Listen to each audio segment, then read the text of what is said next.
نحمده ونصلي على رسوله الكريم أما بعد فأعوذ بالله من الشيطان الرجيم بسم الله الرحمن الرحيم رب اشرح لي صدري ويسر لي أمري واحلل عقدة من لساني يفقه قولي ورب زدني علما اللهم فقهنا في الدين اللهم ارزقني التفكر والتدبر بما يتلوه لساني من كتابك والفهم له والمعرفة بمعانيه والنظر في أجائبه والعمل بذلك ما بقيت إنك على كل شيء قدير ربي أعوذني أن أشكر نعمتك التي أنعمت علي وعلى والدي وأن أعمل صالحا ترضاه وأصلح لي في ذريتي إني تبت إليك وإني من المسلمين رب ارحمهما كما ربياني صغيرا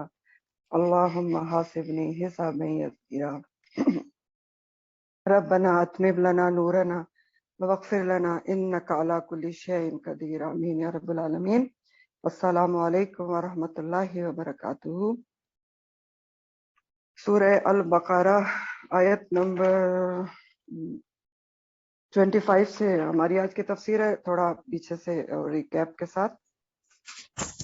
منافقین، بلکہ سورہ البقرہ سے کے شروع سے 3 گروہوں کا ذکر ہم نے پڑھا، اور متقین کا اور کافرین کا، اور اس کے بعد منافقین کا۔ اور منافقین کو خود اللہ سبحانہ تعالیٰ نے بہت ہی ایلیبوریٹ کر کے اور سب سے زیادہ ان کا ذکر کیا، کیونکہ منافقت اعتقادی بے شک نہیں ہے، لیکن عملی منافقت کسی بھی دور میں اور کبھی بھی اور کہیں بھی پائی جا سکتی ہے، تو اس کا ذکر ہوا۔ اور پھر اللہ سبحانہ تعالیٰ نے اس کو مثالوں کے ذریعے بھی سمجھایا، اعتقادی منافقت کو بھی اور عملی منافقت کو بھی، کہ مثالوں سے کیونکہ بات اچھی طرح سے سمجھ میں آتی ہے۔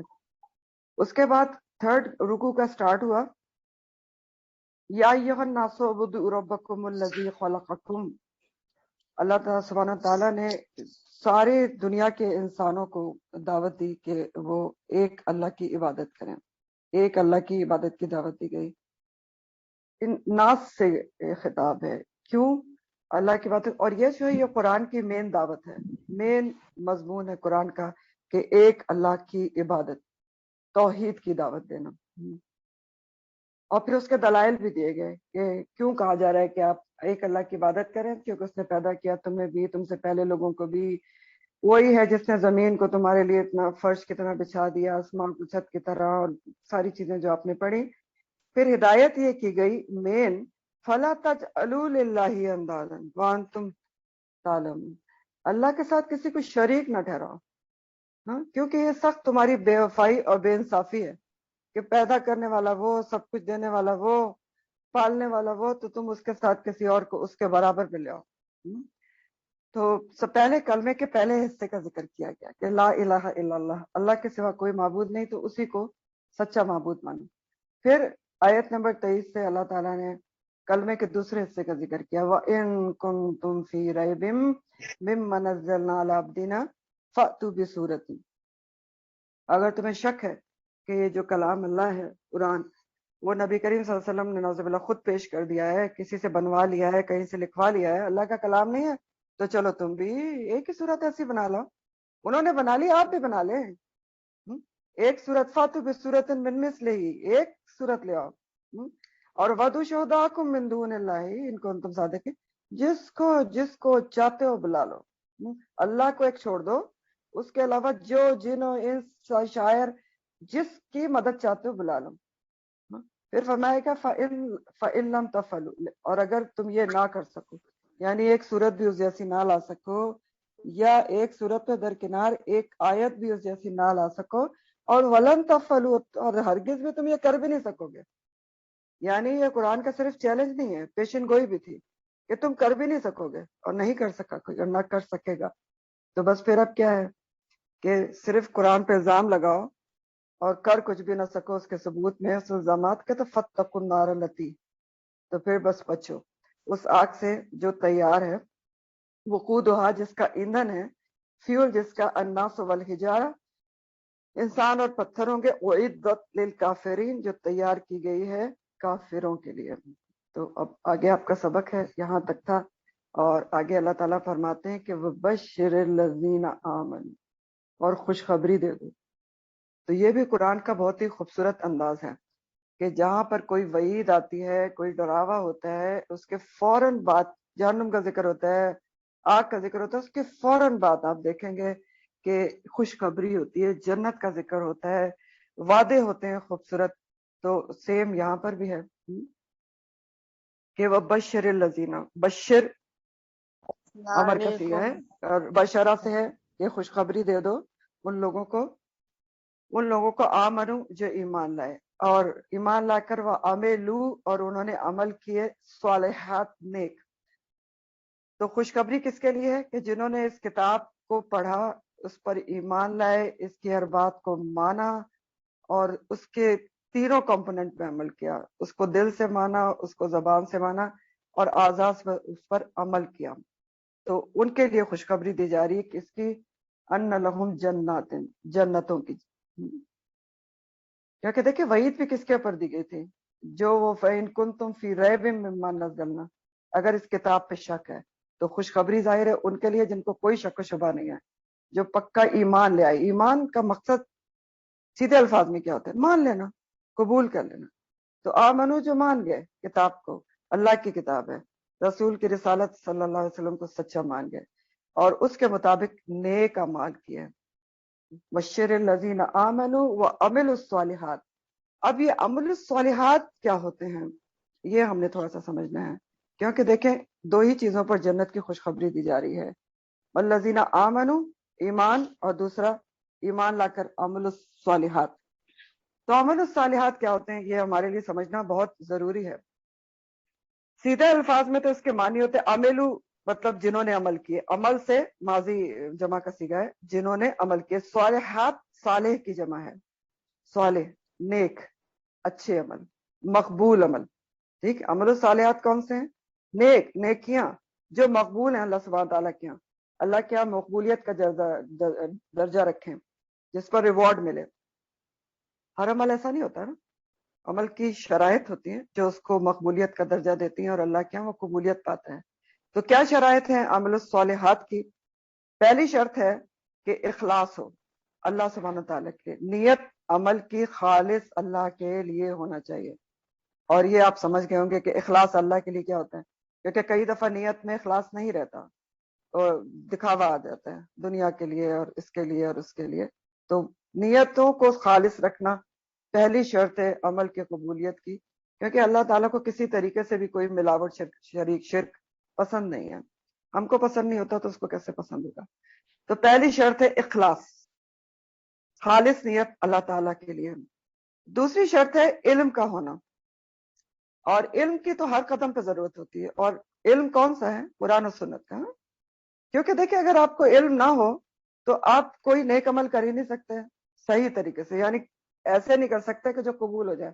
مثلا نماز ہے، جب تک صحیح طریقہ نہیں پتا ہو اپنے طریقے سے پڑھ سکتے ہیں؟ نہیں پڑھ سکتے. پاکیزگی طہارت کی بات ہے، صحیح طریقے سے جب تک نہ ہو طہارت نہیں حاصل ہوتی. تو یہی حال جو ہے ہر چیز کا، روزہ ہے، حج ہے، سب کا. تو دوسری شرط عمل الصالحات کی ہے علم کا ہونا. علم کون سا؟ قرآن کا، اور پھر سنت کا علم لازمی ہے، کیونکہ جو دوسری شرط ہے اعمال کی مقبولیت کی، وہ یہ ہے کہ وہ سنت کے طریقے پر کیے جائیں، خالص اللہ کے لیے ہوں، نمبر 1. دوسری شرط سنت کے طریقے سے کیے جائیں، جس طریقے سے نبی کریم صلی اللہ علیہ وآلہ وسلم نے کیا اس طریقے سے کیے جائیں. بدعات سے پاک ہوں. بدعت کیا ہوتی ہے؟ بدعت سنت کا الٹ ہے. بدع کہتے ہیں کسی چیز کو ایجاد کرنا، ایک سنت کا طریقہ ہے نبی کریم صلی اللہ علیہ وسلم کا طریقہ، اور بدعت کیا ہے کہ خود سے کوئی طریقہ ایجاد کر لینا. تو دوسری شرط علم، اور علم کس کا؟ سنت کا، خاص طور پر قرآن کا تو ہے ہی ضروری کہ نبی کریم صلی اللہ علیہ وسلم نے کس عمل کو کس طریقے پر کیا. یہ دوسری شرط ہے ایمان کے قبول ہونے کی. نہ اپنے طریقے سے، نہ کسی نئے طریقے سے، کسی سے نہیں، سنت کا طریقہ. دوسری امپورٹنٹ ترین شرط. تیسری شرط ہے کہ ریاکاری سے پاک ہو، عمل جو بھی کیا جا رہا ہے تب وہ صالح بنے گا. نمود و نمائش، دکھاوے سے پاک ہو. ریاکاری کس کو کہتے ہیں؟ شو آف، کسی انسان کے لیے کوئی کام کیا جا رہا ہو کہ ذرا میری نیک نامی ہو جائے گی اور ذرا مشہوری ہو جائے گی، یہ سب. تو ان سب چیزوں سے یہ 3 شرائط میں نے آپ کو بتائی. خالص نیت اللہ کے لیے، سنت کے طریقے پر، اور ریاکاری سے، نمود و نمائش سے پاک ہو. تو یہاں جنت کی خوشخبری 2 چیزوں پر دی جا رہی ہے، ایمان، بشر الذین آمنو، اور ایمان کی تفصیلات آپ بالکل شروع میں پڑھ چکے کہ یؤمنون بالغیبی میں پڑھ چکے کہ ایمانیات میں کیا کیا آتا ہے. تو وہی مراد ہے، اللہ پر ایمان، اور وہی ایمان مسلمت باللہ ملائکتی کتبی و رسولی و یوم الآخری، جو ساری چیزیں ہیں اس کو ریوائز کر لیں. کائنڈلی مائکس آف رکھیں. اچھا، تو وہ بشر الذین آمنو، پہلی شرط ہے ایمان، ایمان بالغیب تمام چیزوں کے اوپر. دوسری شرط عمل الصالحات، جو میں نے آپ کو بتایا، جس کی شرائط بتائیں. کوئی عمل صالح نہیں بنے گا جب تک یا اخلاص کے ساتھ اللہ تعالیٰ کے لیے نیت خالص نہ ہو، جب تک سنت کے طریقے پہ نہ ہو، جب تک ریاکاری سے پاک نہ ہو. تو یہاں جنت کی خوشخبری ان 2 چیزوں پہ ہے، اور یہ دونوں چیزیں ایک دوسرے کے ساتھ جڑے بھی ہیں، لازم اور ملزوم ہیں. ایمان مکمل نہیں ہوتا جب تک عمل صالح نہ کیا جائے، کیونکہ کل بھی میں نے آپ کو ایمان کے کمپوننٹس بتائے تھے کہ ایمان کے 3 کمپوننٹس ہوتے ہیں، اقرار باللسان، اور تصدیق بالقلب، اور عمل بالجوارح. زبان سے اقرار، دل میں تصدیق، اور پھر اعضاء سے اس پر عمل، تو عمل صالح ہو گیا نا. تو ایمان مکمل نہیں ہوتا جب تک عمل بالجوارح نہیں کریں گے، اور ایمان کے بغیر کتنے بھی نیک عمل کر لیں آخرت کے حساب سے وہ قبول نہیں ہوں گے. کیونکہ جب آپ نے آخرت کے لیے کیا ہی نہیں، اللہ کے لیے کیا ہی نہیں، تو وہاں کیسے وہ موجود ہوگا، اس کا ریوارڈ ملے گا. تو جن لوگوں نے یہ 2 کام کر لیے، آمنو و عمل الصالحات، ان کے لیے خوشخبری سنائی جا رہی ہے کہ انا بے شک لہم، ان کے لیے جنات، باغات ہیں. جنتن کی جمع، اور عام زبان میں، جو عام لینگویج میں، عام معنی میں جنت کہتے ہیں ایسے باغ کو جہاں پر بہت زیادہ درخت ہوں، زمین نظر نہ آئے. اور شریعت میں جنت کون سی ہے؟ جو اللہ تعالیٰ نے متقین کے لیے تیار کی ہے. تو خوشخبری دیتے ہیں ان لوگوں کو جنہوں نے یہ 2 کام کر لیے کہ ان کے لیے جنات، ان باغات ہیں، تجری بہتی ہیں، من تحتہا، جس کے نیچے سے، جن کے نیچے سے، الانہار، نہریں. ایسے باغات ہیں ان کے لیے، ایسی جنتیں ہیں جن کے نیچے سے نہریں بہتی ہیں. اور تحتہا کے 2 معنی ہیں، جن کے نیچے سے، یعنی جنتوں کے جو درخت ہیں ان کے نیچے سے، یعنی درختوں کے نیچے جنتوں میں نہریں بہ رہی ہیں، یا یہ کہ بالا خانوں کے نیچے، جو جنتیوں کے بالا خانے ہوں گے ان کے نیچے نہریں بہتی ہیں. اللہم اجعلنا منہم. اور نہریں بھی صرف پانی کی نہیں ہے، جنت میں دودھ کی ہے، اور شہد کی ہے، اصل مصفہ، اور مشروب کی ہے بہت ہی لذیذ، اور پھر چشمے بھی ہیں، سلسبیل اور زنجبیل، بہت کچھ آپ پڑھیں گے. تو بہت ہی خوبصورت باغات پر مشتمل ہے جنت. کھانا پینا دونوں موجود ہے، اور بہت ہی اعلیٰ قسم کا، وافر مقدار میں، لا مقطوعۃ ولا ممنوع. اور بخاری کی حدیث کے مفہوم میں آتا ہے کہ جنت ایسی جگہ ہے کہ جسے نہ کسی آنکھ نے دیکھا، نہ کسی کان نے سنا، نہ کسی کے دل میں اس کا خیال ہی آ سکتا ہے. تو امیجینیشن سے بالاتر ہے. ہمارے خیالات کی جو پرواز ہے اس تک پہنچ ہی نہیں سکتی. اچھے سے اچھا آپ دنیا کا باغ سوچ لیں، جنت کے بارے میں امیجن نہیں کر سکتے. امیجینیشن سے بالاتر ہے. اور یہ بات اللہ سبحانہ تعالیٰ نے سورہ الف لام میم سجدہ میں بھی کہی ہے. سورہ الف لام میم سجدہ میں آیت نمبر 32 ہے، فَلَا تَعْلَمُ نَفْسٌ مَا أُخْفِيَ لَهُم مِّن قُرَّةِ أَعْيُنٍ. کوئی نفس نہیں جانتا کہ اس کی آنکھوں کی ٹھنڈک کے لیے ہم نے کیا خفیہ طور پر تیار کر رکھا ہے. تو کوئی نفس نہیں جانتا، وہ تو دیکھ کر ہی پتہ چلے گا، اللہ تعالیٰ دکھائے اور لے کے جائے. اللہم اجعلنا منہم.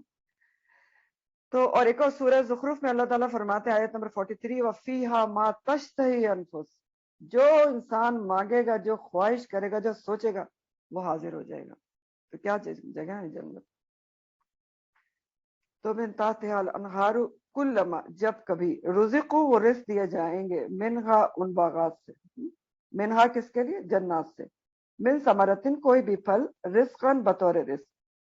جب کبھی بھی وہ رزق دیے جائیں گے، یعنی جنتی جب جنت میں پھل فروٹس کوئی بھی رزق دیے جائیں گے، ثمرات دیے جائیں گے رزق کے طور پر، اہتمام کے ساتھ، تو وہ کہیں گے قالو ھذا الذی رزقنا من قبل، وہ ایک دم سے کیا اٹھیں گے کہ یہ تو ہم پہلے بھی کھاتے تھے، حاضر یہ تو الذی وہی ہے جو رزقنا رزق دیے گئے تھے من قبل، ہم اس سے قبل بھی.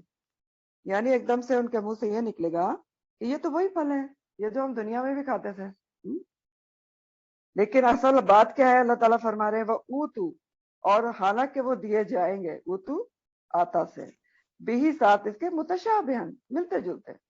اللہ تعالیٰ فرما رہے ہیں کہ وہ جو پھل دیے جائیں گے، وہ جو ایک دم سے کہیں گے تو ہم دنیا میں بھی کھاتے تھے، تو وہ یہ نہیں کہ وہ دنیا کے پھل ہوں گے، ہاں اس سے ملتے جلتے دیے جائیں گے. وہ پھل ملتے جلتے ہوں گے ظاہری شکل میں، یا نام ان کے ملتے جلتے ہوں گے جو ظاہری طور پر مشابہت ہوگی، تاکہ نیا سمجھ کے کھانے میں جھجک نہ ہو. کوئی نئی چیز آپ کو ہاتھ میں پکڑائی جائے تو آپ کو تھوڑی جھجک ہوتی ہے نا کہ پتہ نہیں موافق آئے گا یا نہیں.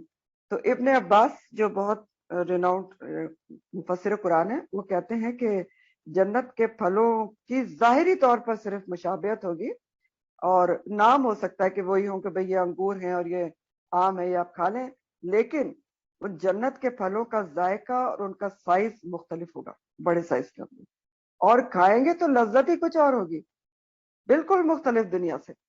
تو وہ دیکھتے ہی اس لیے کہیں گے کہ ان کو اجنبیت نہ ہو، لیکن ہوں گے مختلف، صرف ظاہری کچھ شکل و صورت اور کچھ نام وغیرہ ایک ہو سکتے ہیں.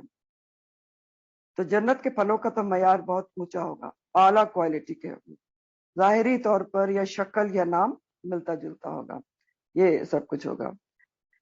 اور کیا ہے اس میں، وَلَهُمْ فِيهَا أَزْوَاجٌ، اور ان کے لیے وَلَهُمْ فِيهَا، اس میں یعنی ان جنات میں، جنتیوں کے لیے اور کیا ہے، ازواجن جوڑے ہیں، مطہرتن پاک کیے ہوئے، پاکیزہ.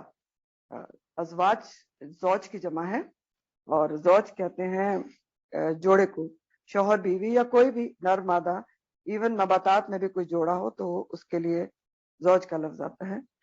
اور مطہرہ کا لفظ طہر سے ہے، پاکیزگی، اور مطہرتن پاک کی ہوئی ہے، اسم مفعول ہے.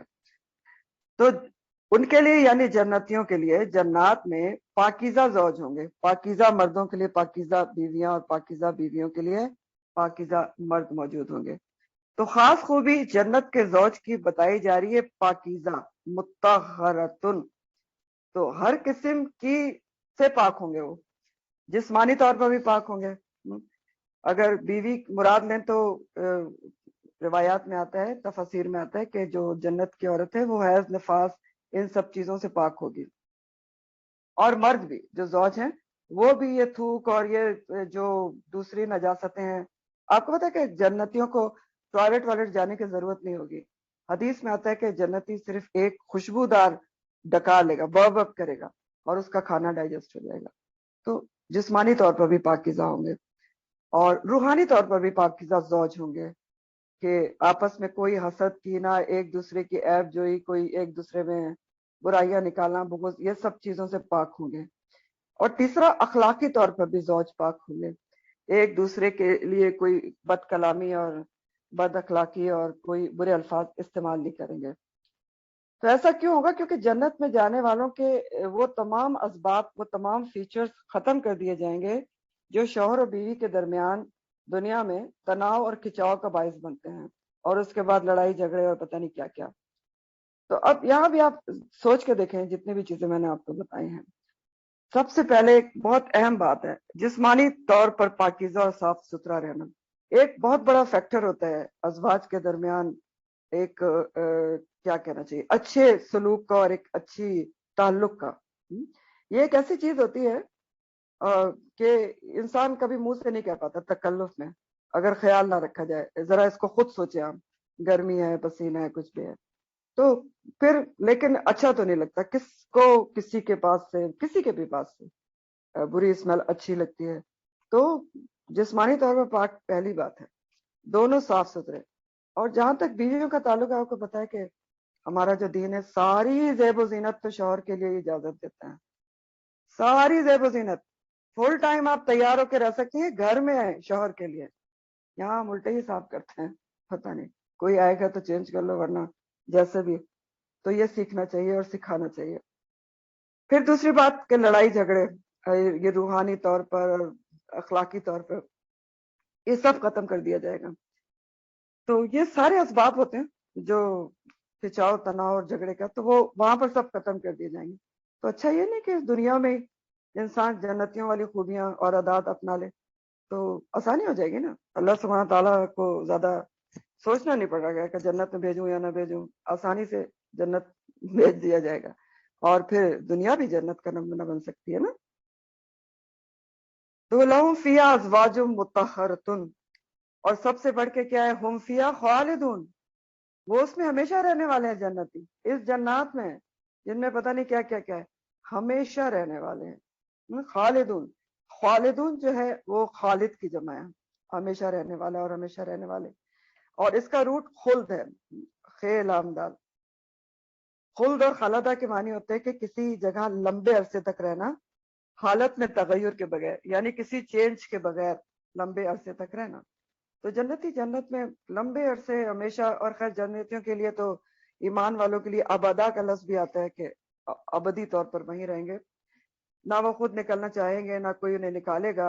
اور جیسے سورہ الکاف میں آتا ہے کہ خالدین فیہا لا یبغون فیہا حولا، نہ وہ نکلنا چاہیں گے ایک لمحے کے لیے بھی وہاں سے، اور نہ کوئی نکالے گا. نہ بور ہوں گے جنتی، نہ اکتائیں گے، نہ حالانکہ کوئی کام نہیں ہوگا.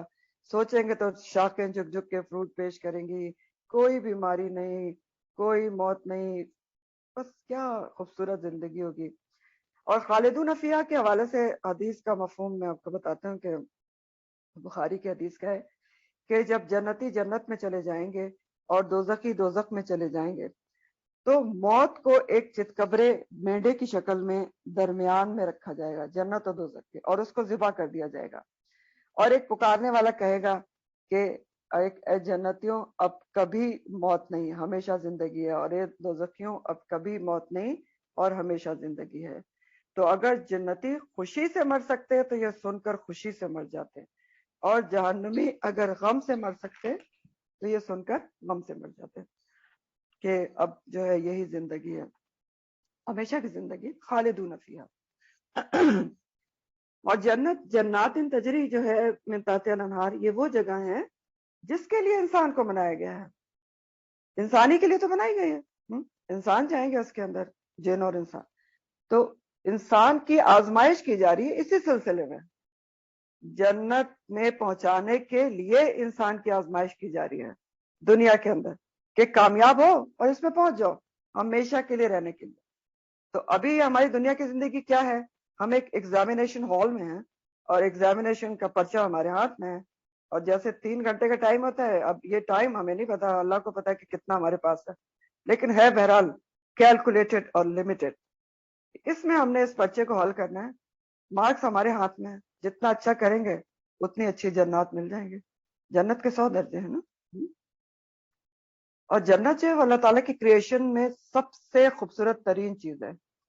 اور کس کے لیے اللہ تعالیٰ نے بنائی ہے؟ ان کے لیے بنائی ہے جو اپنا دل، دماغ، روح، سوچ، پسند سب اللہ کے آگے جھکا دیتے ہیں، صحیح معنوں میں مسلم بن کے رہتے ہیں. مسلم کے آپ کو لغوی معنی پتہ ہے کیا ہوتے ہیں؟ مسلم کے لغوی معنی ہوتے ہیں ایسا اونٹ جس کی نکیل اس کے مالک کے ہاتھ میں ہو اور جدھر چاہے اس کو گھما دے. یہ ہوتا ہے مسلم، مسلمان. مالک کے ہاتھ میں، اپنے ہاتھ میں نہیں ہوتی، لوگوں کے ہاتھ میں بھی نہیں ہوتی.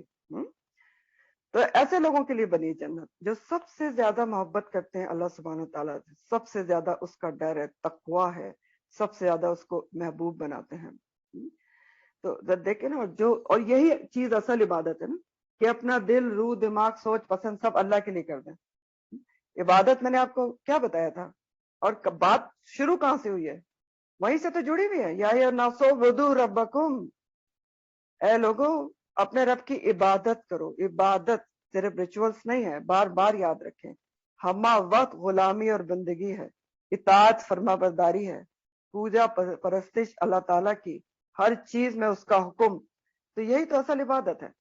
اور جس نے یہ کر لیا اعبدوا ربکم، اس کی جزا کیا ہے؟ بشر الذین آمنوا وعملوا الصالحات، یہ ہے جنات تجری من تحتہا الانہار. تو یہی تو وہ چیز ہے جنات جس کا ذکر ہو رہا ہے، جس کے لیے انسان کو محنتیں کرنی چاہیے، ایفرٹس لگانی چاہیے. اور یہ بات قرآن میں بھی آتی ہے. اور ایک جگہ نہیں ہے، 2-3 جگہ ہیں. ایک سورہ المطففین میں اللہ تعالیٰ فرماتے ہیں وفی ذالک فلیتنافس المتنافسون.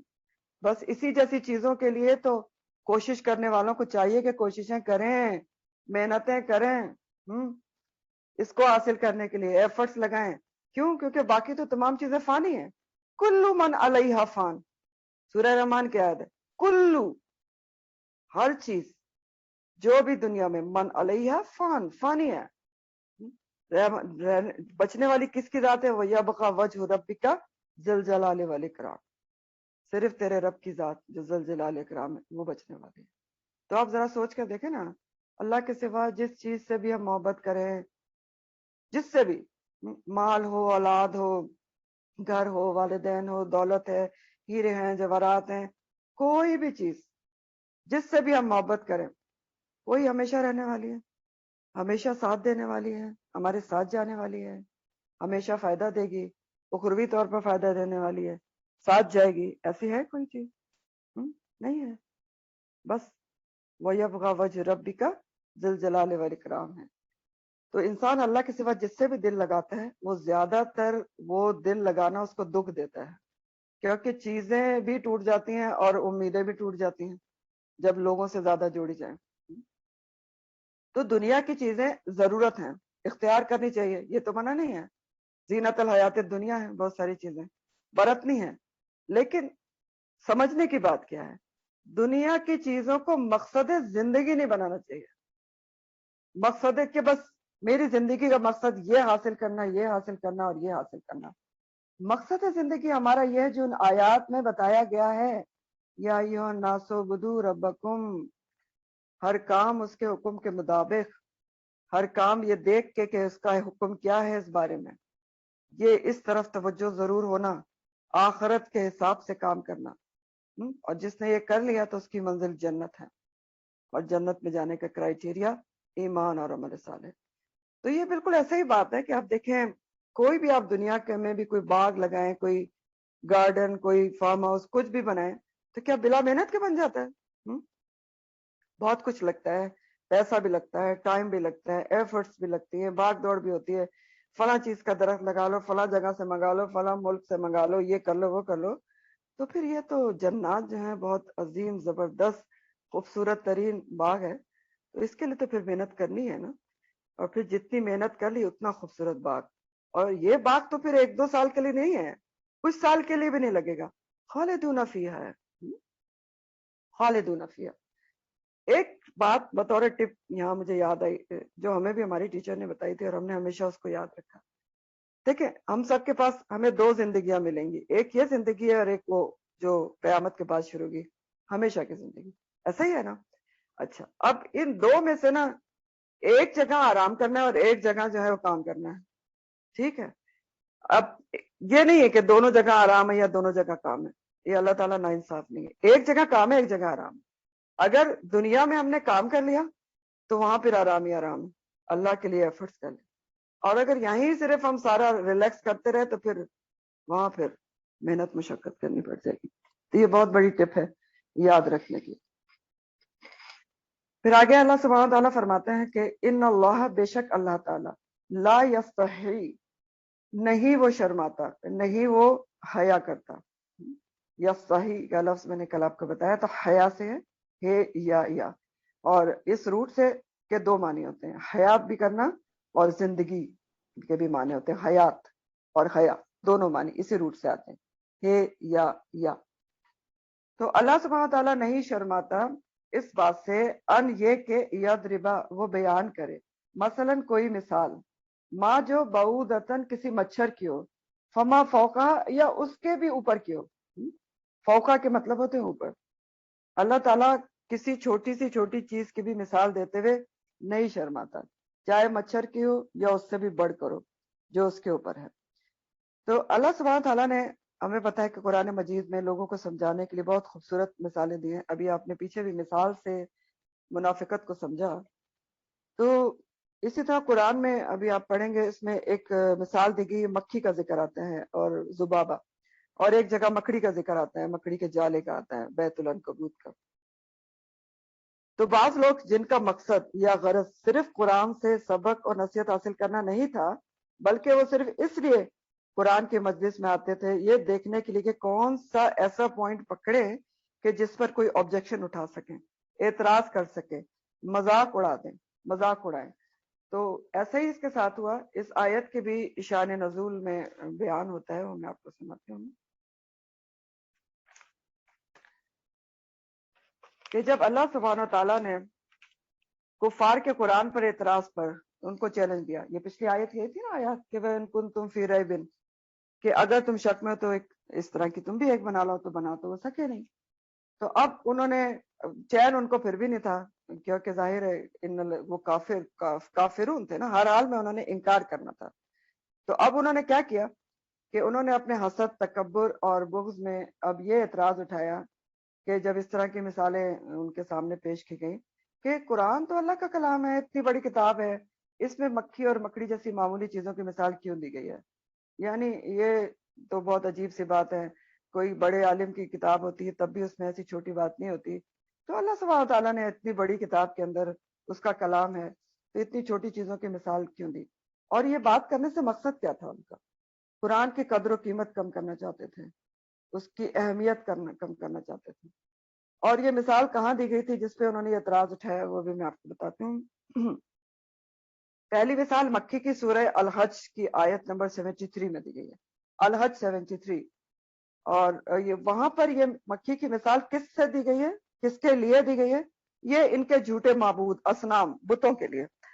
تو اس کا ترجمہ ہے، میں آپ کو سناتی ہوں کہ لوگوں ایک مثال بیان کی جا رہی ہے، اس کو غور سے سنو کہ جن کو بھی تم اللہ کے سوا پکارتے ہو مدد کے لیے، وہ سب کے سب بھی اکٹھا ہو جائیں تو ایک مکھی بھی نہیں پیدا کر سکتے، بلکہ اگر مکھی ان سے کچھ چھین لے جائے تو اس سے واپس بھی نہیں لے سکتے۔ تو کتنے کمزور ہیں دونوں عابد اور معبود، ضعف الطالب والمطلوب، یہ آیت تھی۔ تو یعنی یہ کہا گیا، اب سوچ کے دیکھیں نا، بتوں کے آگے کھانا رکھتے تھے، ابھی بھی رکھتے ہیں مشرکین، تو اگر اس پہ مکھی بیٹھ جائے تو یہ اڑا سکتے ہیں، یہ ان کی طاقت ہے، اور لوگ ان سے پھر جا کے مانگتے ہیں۔ تو یہ مثال دے کے سمجھایا گیا تھا تاکہ عقل کھل جائے، شاید سمجھ میں آ جائے۔ تو کتنے کمزور ہیں عابد اور معبود، طالب اور مطلوب دونوں، یعنی جن سے طلب کیا جا رہا ہے وہ اتنے کمزور ہیں کہ مکھی نہیں اڑا سکتے، اور جو مطلوب ہیں وہ بھی اتنے کمزور بے عقل ہیں کہ ان سے مانگ رہے ہیں جن کو خود ہی انہوں نے اپنے ہاتھوں سے بنایا ہے۔ اور دوسری مثال جو ہے وہ سورہ العنکبوت آیت نمبر 41 میں ہے، العنکبوت 41، جس میں شرک کی مثال جو ہے وہ مکڑی کے جالے سے دی گئی، شرک کرنے کی۔ اس میں کہا گیا کہ جن لوگوں نے اللہ کو چھوڑ کر دوسرے اولیاء بنا لیے ہیں، ان کی مثال مکڑی کی سی ہے جس نے کوئی گھر بنایا ہو، اور یہ کھلی بات ہے کہ گھروں میں سب سے کمزور گھر جو ہے وہ مکڑی کا ہوتا ہے۔ ان اوہن البیوت لبیت العنکبوت لو کانوا یعلمون، تو مکڑی کا گھر کون سا ہوتا ہے؟ جالا۔ کیسا، کیا اس کی کمزوری؟ ایک آپ پھونک مارے تو اڑ جاتا ہے، خود مکڑی کو نہیں بچا سکتا، تو کسی کو کیا بچائے گا؟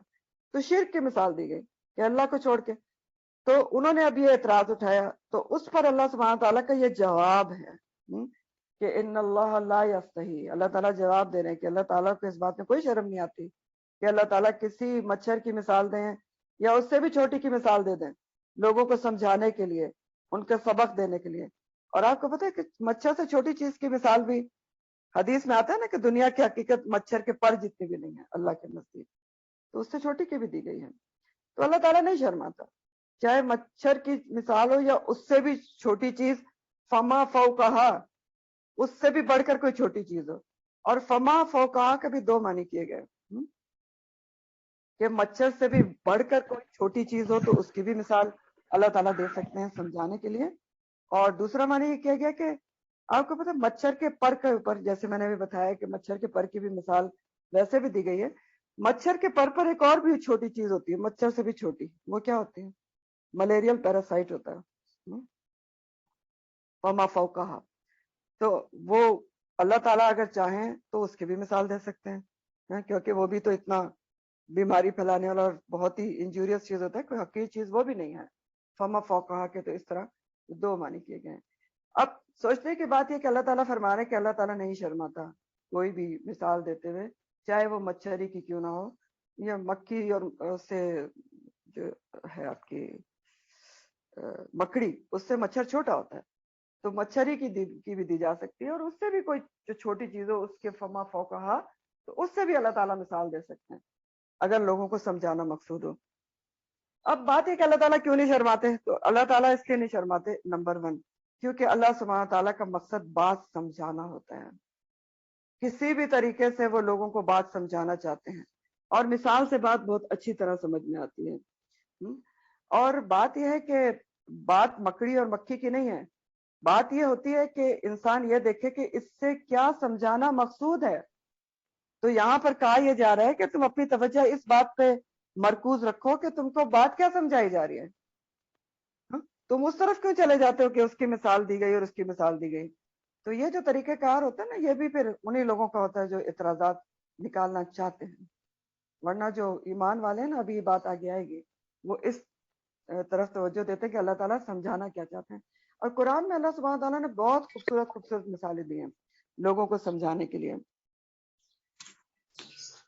پتہ نہیں کب مائکس بند کرنا آئے گا، تو سوری، ہاں، اللہ سبحانہ تعالیٰ سورہ روم 58 میں فرماتے ہیں کہ وَلَقَدْ ضَرَبْنَا فِي هَذَا الْقُرْآنِ مِنْ كُلِّ مَثَلٍ، ہم نے اس قرآن میں لوگوں کو سمجھانے کے لیے ہر طرح کی مثال پیش کی ہے۔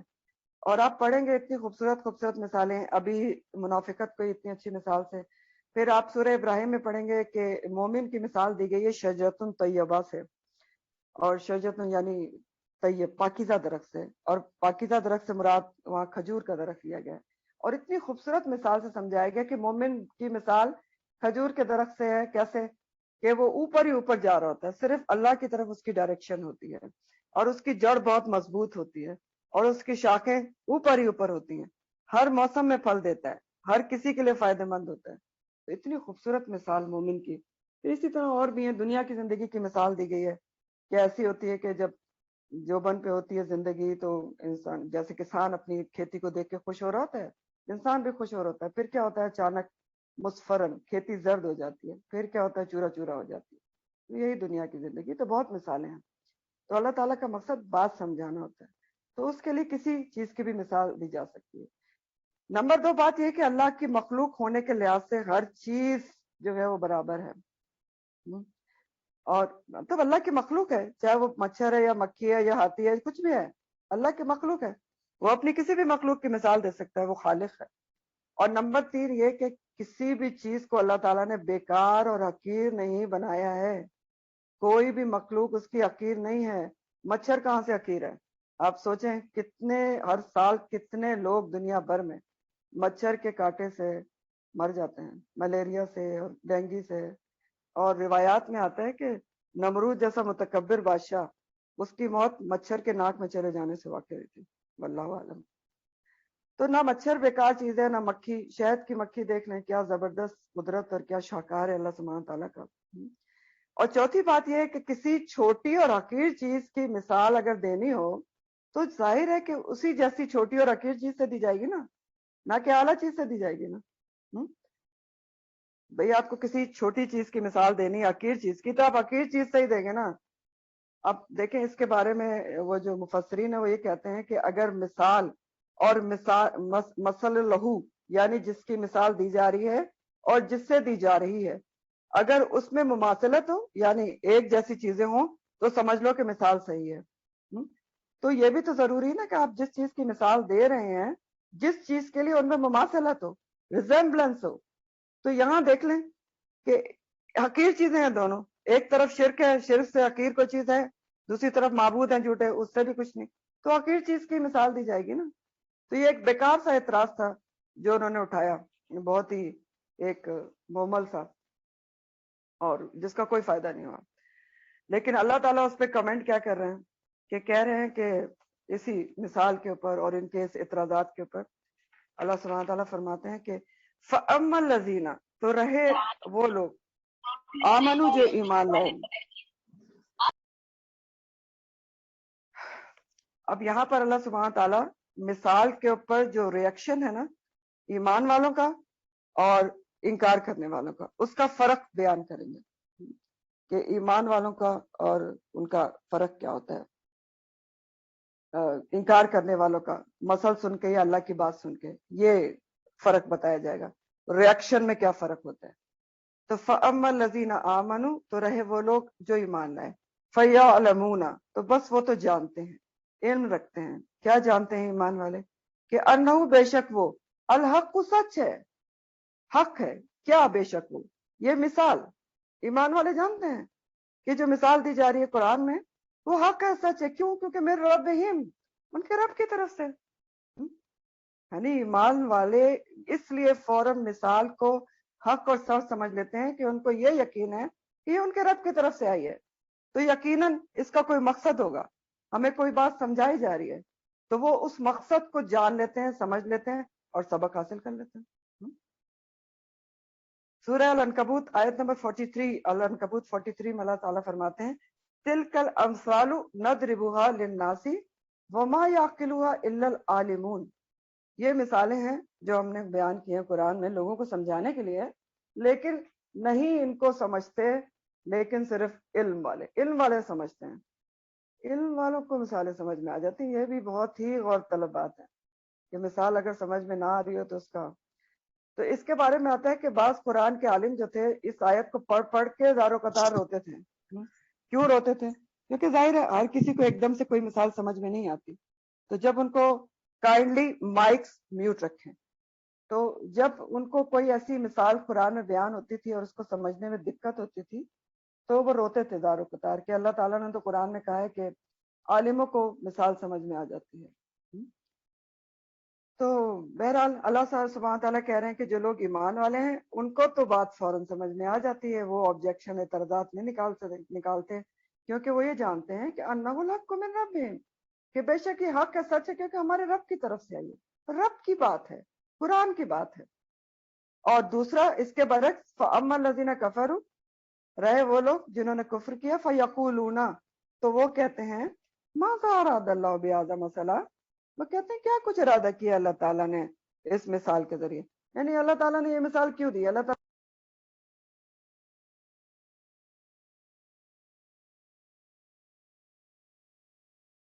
سمجھتے، خود کی عقل میں نہیں آتی، اور اعتراض کس پر کر رہے ہیں؟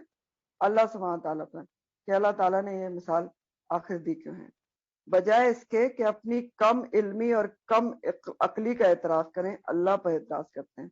دیکھیں نا، صرف اس جو میں نے آپ کو ایک آیت کا ریفرنس دیا کہ وما یعقلها الا العالمون، اور جو آیت آپ پڑھ رہے ہیں فیعلمون، اس سے دو باتیں پتہ چل رہی ہیں کہ اللہ کی مثالوں کو سمجھ کر اس سے سبق کون سے لوگ حاصل کرتے ہیں؟ ایمان والے جو علم رکھتے ہیں، اور عقل والے جو سمجھ رکھتے ہیں، علم اور عقل۔ تو وہ کیا کرتے ہیں؟ اللہ تعالیٰ یہ کہہ رہے ہیں کہ اعتراض کرتے ہیں، کیونکہ اپنی کم علمی اور کم عقلی کا اعتراف نہیں کرتے، خود کی سمجھ میں نہیں آ رہی ہوتی، اور اللہ پہ اعتراض کرتے ہیں کہ یہ کیا عجیب سی مثال بیان کر دی گئی۔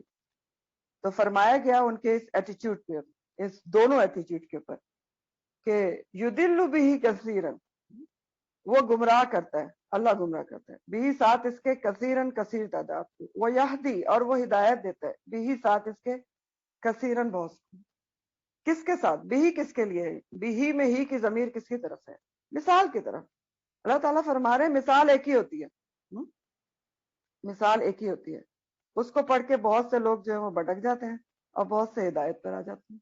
تو یہاں پر ایمان والوں اور انکار کرنے والوں کے ایٹیٹیوڈ، طرز عمل کا فرق بیان ہو رہا ہے اللہ کی بات پر، اللہ قرآن کی بات پر، احکامات پر، مثالوں پر، کہ جو ایمان والے ہیں ان کے ایمان میں ایسی مثالوں سے اضافہ ہو جاتا ہے پڑھ کے۔ کیوں؟ کیونکہ وہ مثال کو دیکھنے سمجھنے سے پہلے، سب سے پہلے تو یہ دیکھتے ہیں کہ مثال دے کون رہا ہے۔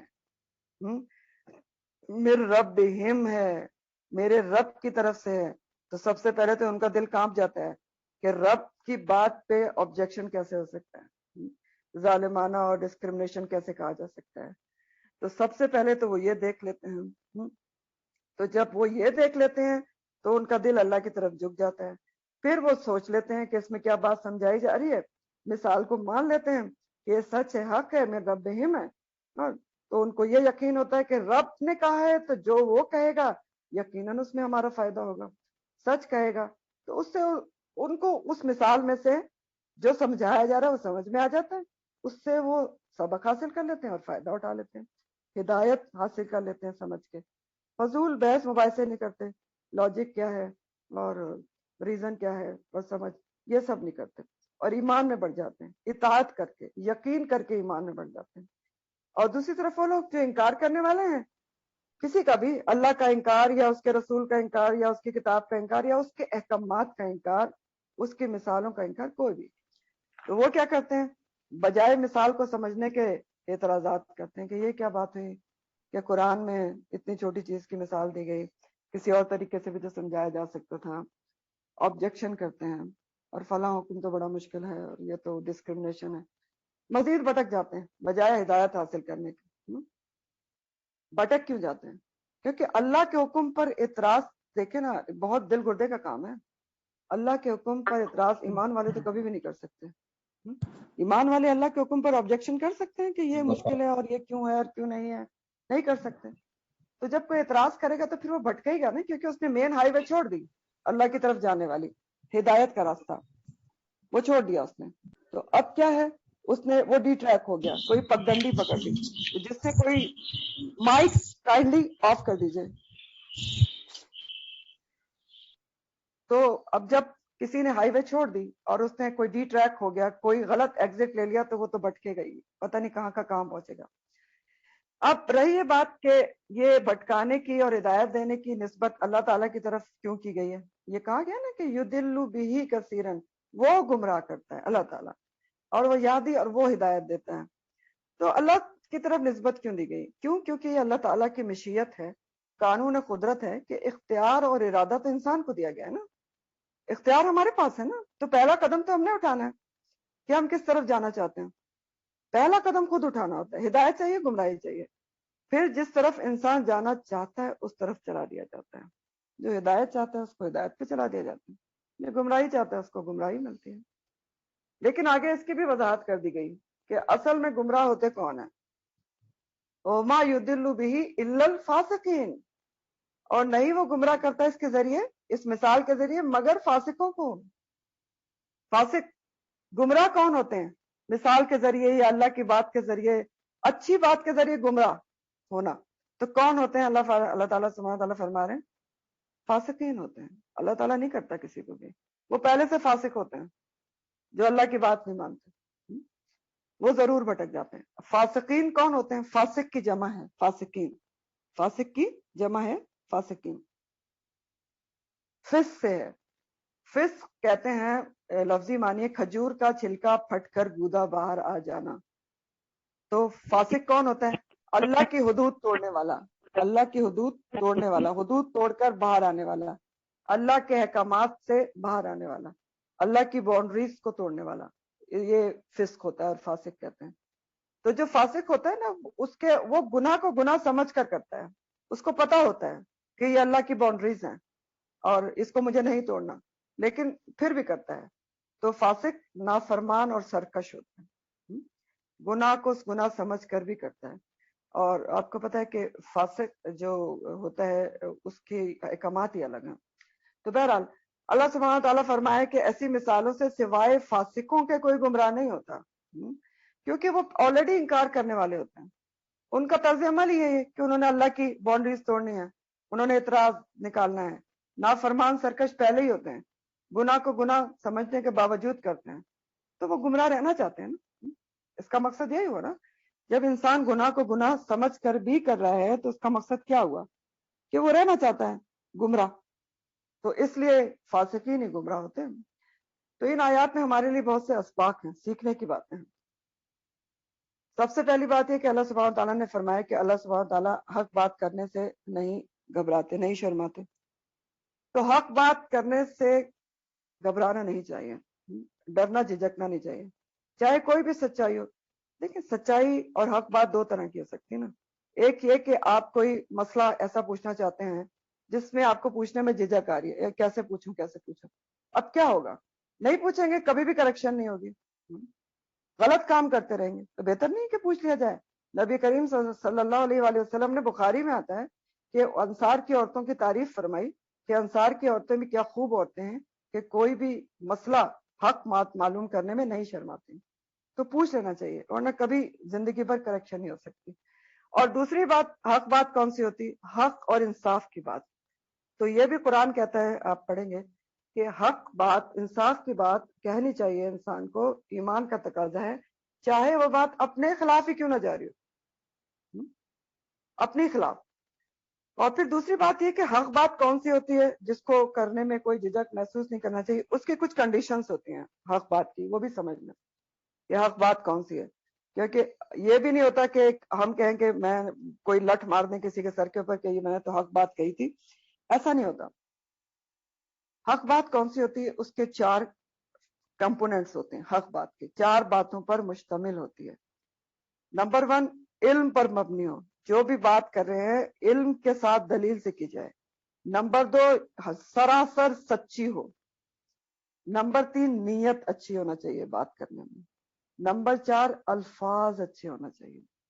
علم پر مبنی ہو، سچی ہو، نیت اچھی ہو، الفاظ اچھے ہونا چاہیے، کیونکہ بعض دفعہ بہت اچھی بات آپ کر رہے ہوتے ہیں، غلط الفاظ کا چناؤ دوسرے کا دل دکھا دیتا ہے، لب و لہجہ دل دکھا دیتا ہے، انداز دل دکھا دیتا ہے۔ تو اچھی بات اچھے ارادے سے اچھے الفاظ کے ساتھ کرنے سے نہیں گھبرانا چاہیے، کر دینی چاہیے۔ ایک اور بات یہاں سے ہمیں یہ پتہ چلتی ہے کہ ایمان والے جو ہوتے ہیں وہ اللہ کی ہر بات پر فوراً اعتماد اور یقین کر لیتے ہیں۔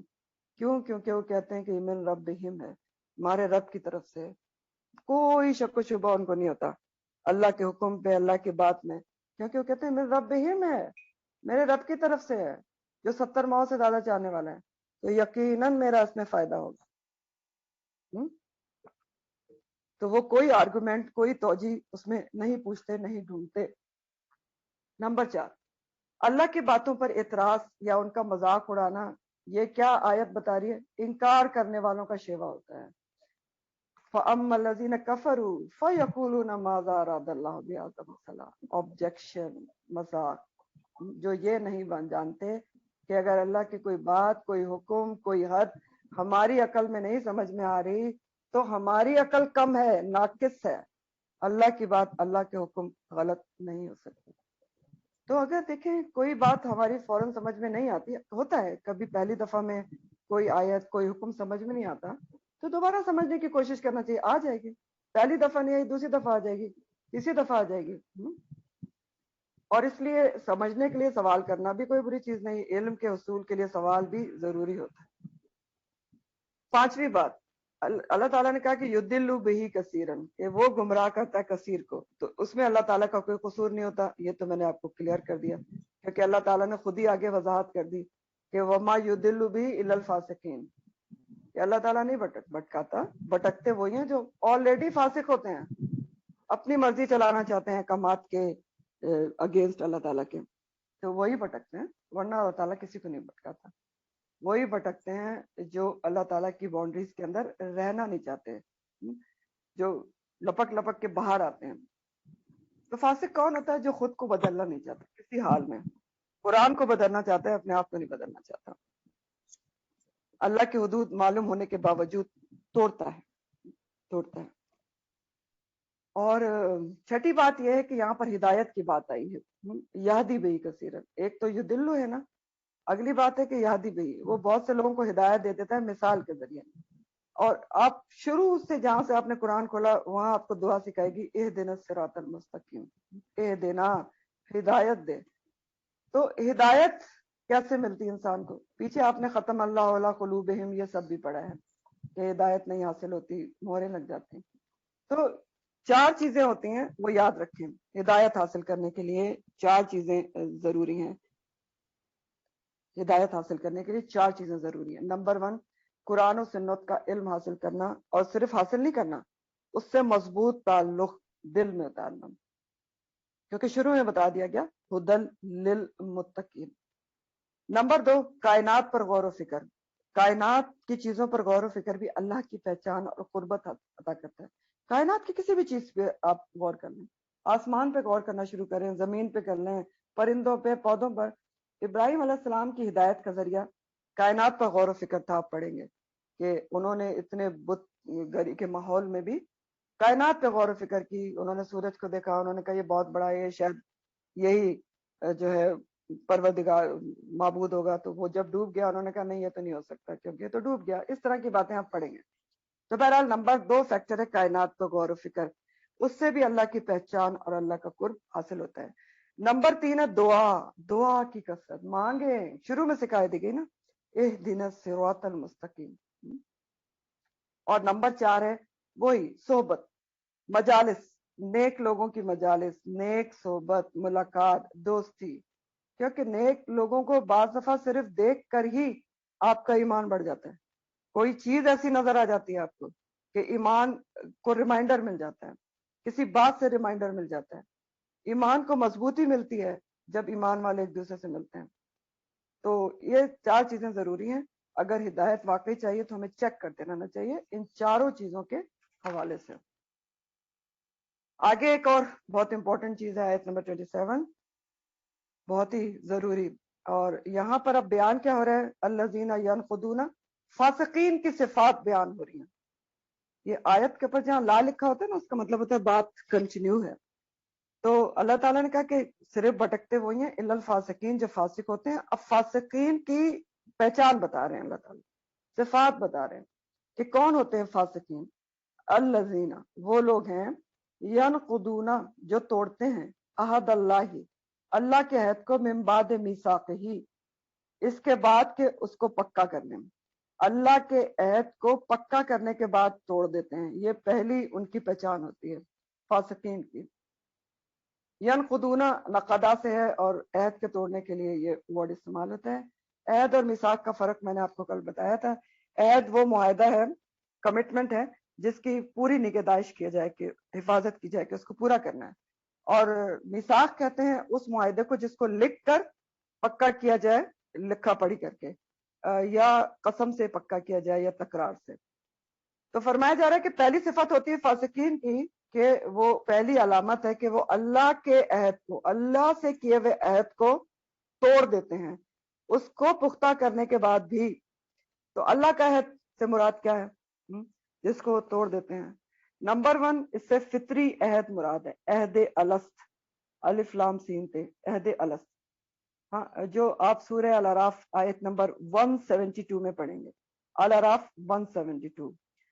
اور یہ وہ عہد ہے جو اللہ سبحانہ تعالیٰ نے جب آدم علیہ السلام کی تخلیق کی تو جتنی ارواح نے قیامت تک پیدا ہونا ہے ان کو حاضر کر کے ان سے پوچھا تھا کہ کیا میں تمہارا رب نہیں ہوں. الاعراف 172 ہے, الستو بربکم, کیا میں تمہارا رب نہیں ہوں. اور سب نے کہا تھا کہ قالو بلا شہدنا, بے شک ہم گواہی دیتے ہیں کہ تو ہمارا رب ہے.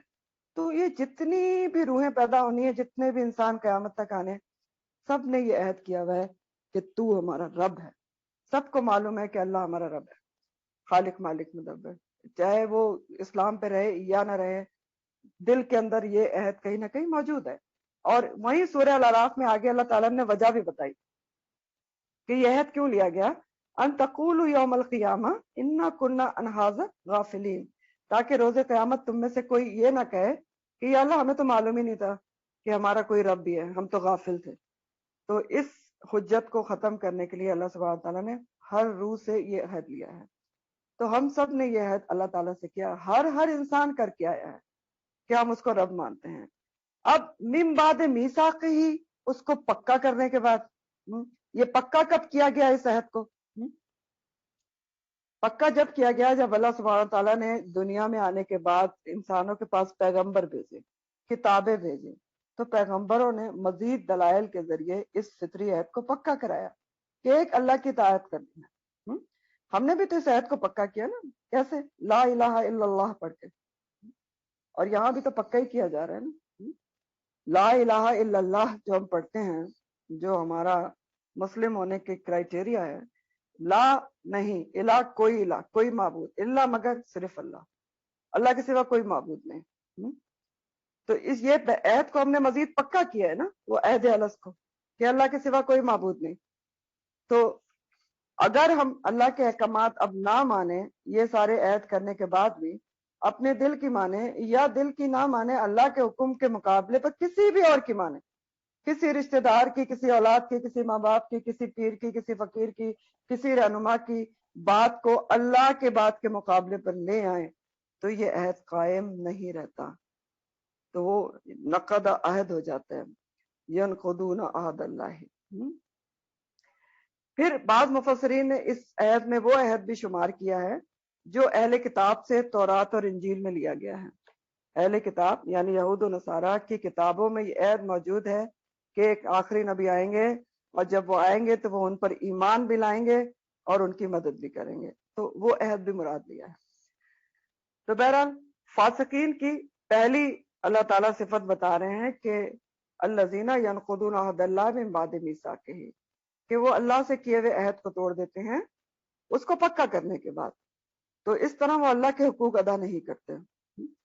اور دوسری طرف کیا کرتے ہیں، دوسری صفت کیا ہے ان کی، وَيَقْطَعُونَ، قطع سے ہے، اور وہ قطع کر دیتے ہیں، کاٹتے ہیں، ما جو امر اللہ، امرا حکم دیا اللہ اللہ تعالیٰ نے، وہ کاٹتے ہیں اس کو جو اللہ تعالیٰ نے حکم دیا ہے، بھی ساتھ اس کے ان یہ کہ یو صلاح وہ جوڑا جائے۔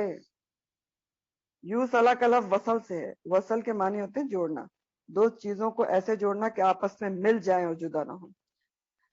تو دوسری صفت فاسقین کی بتائی جا رہی ہے کہ وہ یقطعون، وہ توڑتے ہیں، اس کو توڑتے ہیں، کاٹتے ہیں جس کا اللہ تعالیٰ نے حکم دیا کہ اس کو جوڑا جائے۔ جن باتوں کا حکم اللہ تعالیٰ نے جن چیزوں کا حکم دیا ہے کہ ان کو جوڑ کر رکھو، ان کو کاٹتے ہیں، توڑتے ہیں۔ تو کیا کہا جا رہا ہے، اللہ تعالیٰ نے کس چیز کو جوڑنے کا حکم دیا ہے، جس کی بات یہاں ہو رہی ہے، اہم ترین آیات ہیں، عمل سے بہت گہرا تعلق ہے۔ یہ امر اللہ، شریعت میں جن تعلقات کو قائم رکھنے کا حکم دیا ہے اس کو قائم نہیں رکھتے، ان کو کاٹتے ہیں۔ ما امر اللہ بھی یوصلا، کہ جن کو جوڑا جائے ان کو کاٹتے ہیں۔ تو کون سے تعلقات کو جوڑنے کا اللہ تعالیٰ نے شریعت میں حکم دیا ہے؟ سب سے ٹاپ پہ کیا ہے، صلہ رحمی آتی ہے، رشتوں کو جوڑنا صلہ رحمی کہلاتا ہے، رحمی رشتوں کو جوڑنا صلہ رحمی کہلاتا ہے۔ صلہ کا مطلب ہوتا ہے ملانا، اور صلہ کا مطلب انعام بھی ہوتا ہے، کہتے ہیں نا تم نے میرا کیا صلہ دیا، انعام بھی ہوتا ہے اور ملانا بھی۔ اور رحمی کا لفظ رحم سے ہے، رحم کس کو کہتے ہیں اردو میں، یوٹرس کو، بچے دانی کا۔ تو صلہ رحمی کا مطلب کیا ہے، پہلے تو یہ سمجھ لیں، خون کے رشتوں کو جوڑ کر رکھنا۔ صلہ رحمی خون کے بلڈ ریلیشن کو جوڑ کر رکھنا۔ اور اللہ تعالیٰ یہ دوسری صفت فاسقین کی بتا رہے ہیں کہ اللہ تعالیٰ نے جو حکم جس کو جوڑنے کو کہا ہے اس کو توڑتے ہیں، کاٹتے ہیں، قطع کرتے ہیں۔ تو رحمی رشتوں میں سب سے ٹاپ پہ سب سے پہلا رشتہ کون سا آتا ہے، ماں باپ کا۔ پھر کیا ہے ان کے بارے میں تو اللہ تعالیٰ نے قرآن میں فرما دیا، پہلا حق اپنا بتایا، دوسرا والدین کا بتا دیا۔ اللہ تعالیٰ فرماتے ہیں قرآن میں، لا تشرک باللہ، اللہ کے ساتھ شرک نہ کرو، وبالوالدین احسانا، اور والدین کے ساتھ احسان کرو۔ احسان کی بات ہے، ایکول کی نہیں ہے، وہ عدل ہوتا ہے کہ جیسا وہ کر رہے ہیں ویسا تم کرو، نہیں، وہ جو بھی کرتے رہیں آپ نے ان کے ساتھ اچھا سلوک ہی کرنا ہے۔ پڑھ لیں گے انشاءاللہ جلدی احسان کیا ہوتا ہے۔ صرف قرآن یہ منع کرتا ہے کہ اگر وہ کوئی شرک کا بات کرنے کو کہتے ہیں تو آپ نہیں کریں گے، ادروائز چاہے والدین آپ کے ساتھ کچھ بھی کرتے رہیں آپ نے احسان کرنا ہے۔ تو پہلی ٹاپ پہ صلہ رحمی والدین، پھر بھائی بہن، اولاد، پھر سسرالی رشتے بھی۔ کیوں؟ کیونکہ وہ شوہر کے رحمی رشتے ہیں، ہم نے مل جل کر ہی نبھانا ہوتا ہے نا۔ اور پھر ایک بات یہ بھی ہوتی ہے نا، اگر شوہر سے محبت ہو تو پھر رشتوں سے بھی محبت ہوتی ہے، تو مل کر نبھانا ہوتا ہے۔ اور پھر پڑوسی، دوست، احباب اور معاشرے کے تمام ہی مسلمان درجہ بدرجہ ان سے تعلق جوڑنے کا حکم ہے۔ تو امر اللہ بھی جو ہے وہ یہی ہے کہ وہ کاٹتے ہیں جو اس نے حکم دیا اللہ نے۔ تو یہ امر اللہ کیا ہے، یہی سارے، ہر کسی سے جو اللہ تعالیٰ نے ایک کیٹیگری بتائی کہ اس سے تعلق، اس سے تعلق، اس سے تعلق، پڑوسیوں سے بھی ہے، دوستی بھی ہے، تو یہ درجہ بدرجہ۔ تو دراصل یہ دین اسلام کی خوبصورتی ہے کہ ان تمام تعلقات کو قائم رکھنا ہے. یعنی دین اسلام ہمیں حقوق اللہ اور حقوق العباد ساتھ ساتھ چلانے کو کہتا ہے. ایک طرف اللہ کے حقوق ادا کرو اور دوسری طرف بندوں کے حقوق ادا کرو. اور فاسق یہ نہیں کرتا, یہی تو بتایا جا رہا ہے. اللہ کے عہدوں کو بھی توڑتا ہے اور بندوں کے حقوق بھی ادا نہیں کرتا. تو فاسق ایسا کیوں کرتا ہے؟ کیونکہ فاسق بنیادی طور پہ خود غرض انسان ہوتا ہے. وہ اپنے حقوق لینا چاہتا ہے لیکن دوسروں کے حقوق دینا نہیں چاہتا. جبکہ آپ کو پتا ہے نا کہ ہر انسان کے اوپر جس طرح کسی کے کچھ حقوق ہوتے ہیں اور کسی کے کچھ فرائض ہوتے ہیں, یعنی کچھ حقوق آپ کے دوسرے پر ہیں تو اسی طرح اس دوسرے کے آپ کے اوپر کچھ فرائض بھی ہیں.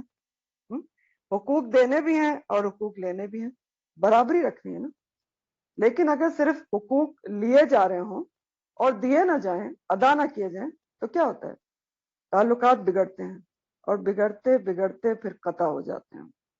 اور جب تعلقات بگڑتے ہیں, رشتے ٹوٹتے ہیں, رحمی رشتے خاص طور پر ٹوٹتے ہیں, تو نتیجہ لازمی طور پر کیا ہوتا ہے؟ فساد کی صورت میں نکلتا ہے. اسی لیے اگلی صفت فاسقین کی اللہ تعالیٰ بتا رہے ہیں کہ وَيُفْسِدُونَ فِي الْأَرْضِ, کہ وہ فساد کرتے ہیں زمین کے اندر. اور یہاں پر فساد سے مراد کیا ہے؟ فساد بگاڑ کو کہتے ہیں نا, اصلاح کا الٹ ہے. یہاں فساد سے مراد یفسدون فی الارض جو ہے نا, لڑائی جھگڑے, قتل و غارت گری وغیرہ, یہ سب کچھ ہوتا ہے. تو فاسقین کی پہلی دو صفات جو ہیں ان کے نتیجے میں یہ تیسری صفت جنم لیتی ہے کہ ایک تو اللہ کے حقوق کا خیال نہیں رکھتے, اللہ کے عہدوں کو توڑتے ہیں. تو اللہ کے احکامات, اللہ تعالیٰ کے عہدوں کا انسان خیال رکھے نا, تو اس طرح کی حرکتیں نہ کرے کہ حقوق ادا نہ کرے. دوسرا, حقوق العباد ادا نہیں کرتے, تو نتیجہ تیسری ان کی صفت جنم لیتی ہے کہ وَيُفْسِدُونَ فِي الْأَرْضِ, اللہ کے حدود سے باہر نکلتے ہیں. جس چیز کو اللہ نے جوڑنے کا حکم دیا اس کو کاٹتے ہیں. تو جب اللہ کی بنائی ہوئی کائنات میں اللہ کے احکامات پر عمل نہیں ہوگا تو فساد برپا ہوتا ہی ہے. یہ آپ پہلے بھی پڑھ چکے ہیں. لڑائی جھگڑا, قتل غارت گری, اخلاقیات بگڑنا, سوچ کر دیکھیں نا, یہ سب کچھ بنیادی طور پر جڑ کہاں جاتی ہے. یہ چور ڈاکہ زنی اور چور بازاری اور قتل کرنا, یہ سب زمین کسی کی مار لی, کسی کا حق نہیں دیا, کسی کا کچھ کر لیا, سب کچھ اسی پر ہوتا ہے. تو یفسدون فی الارض کا معاملہ جب ہوتا ہے جب انسان اللہ کی اطاعت نہیں کرتا, اس کے احکامات کے خلاف اپنی منمانی کرتا ہے, اللہ کی حدود کو توڑ توڑ کر باہر نکلتا ہے. تو اب بات کہاں سے شروع ہوئی تھی کہ قرآن کی مثالوں پر, آیات پر ایمان والوں کا رد عمل ہوتا ہے کہ وہ کہتے ہیں کہ انہ الحق من ربہم, اور فوراً سچ حق سمجھ کر مان لیتے ہیں, ہدایت پر رہتے ہیں. اور وَأَمَّا الَّذِينَ كَفَرُوا, جن لوگوں نے کفر کیا, جن کی عادت ہی انکار کرنا ہے, تو وہ قرآن پر بھی اعتراضات نکالتے ہیں. وہ کہتے ہیں کہ قرآنی مثالوں پر, احکامات پر آبجیکشن کرتے ہیں, ڈسکرمنیشن ہے, ظالمانہ ہے, یہ کیا بات ہوئی. تو اللہ سبحانہ تعالیٰ ایسے لوگوں کو کہہ رہے ہیں کہ یہ کون ہوتے ہیں؟ الا الفاسقین, فاسق ہوتے ہیں. اور ان کی تین پراپرٹیز اللہ تعالیٰ نے بتائی کہ فاسق کون ہوتے ہیں. اللہ کے عہدوں کو پاس نہیں رکھتے, توڑتے ہیں, اور جن چیزوں کو اللہ نے جوڑنے کو کہا ان کو کاٹتے ہیں, یعنی رشتے ناتوں کو, خون کے رشتوں کو کاٹتے ہیں.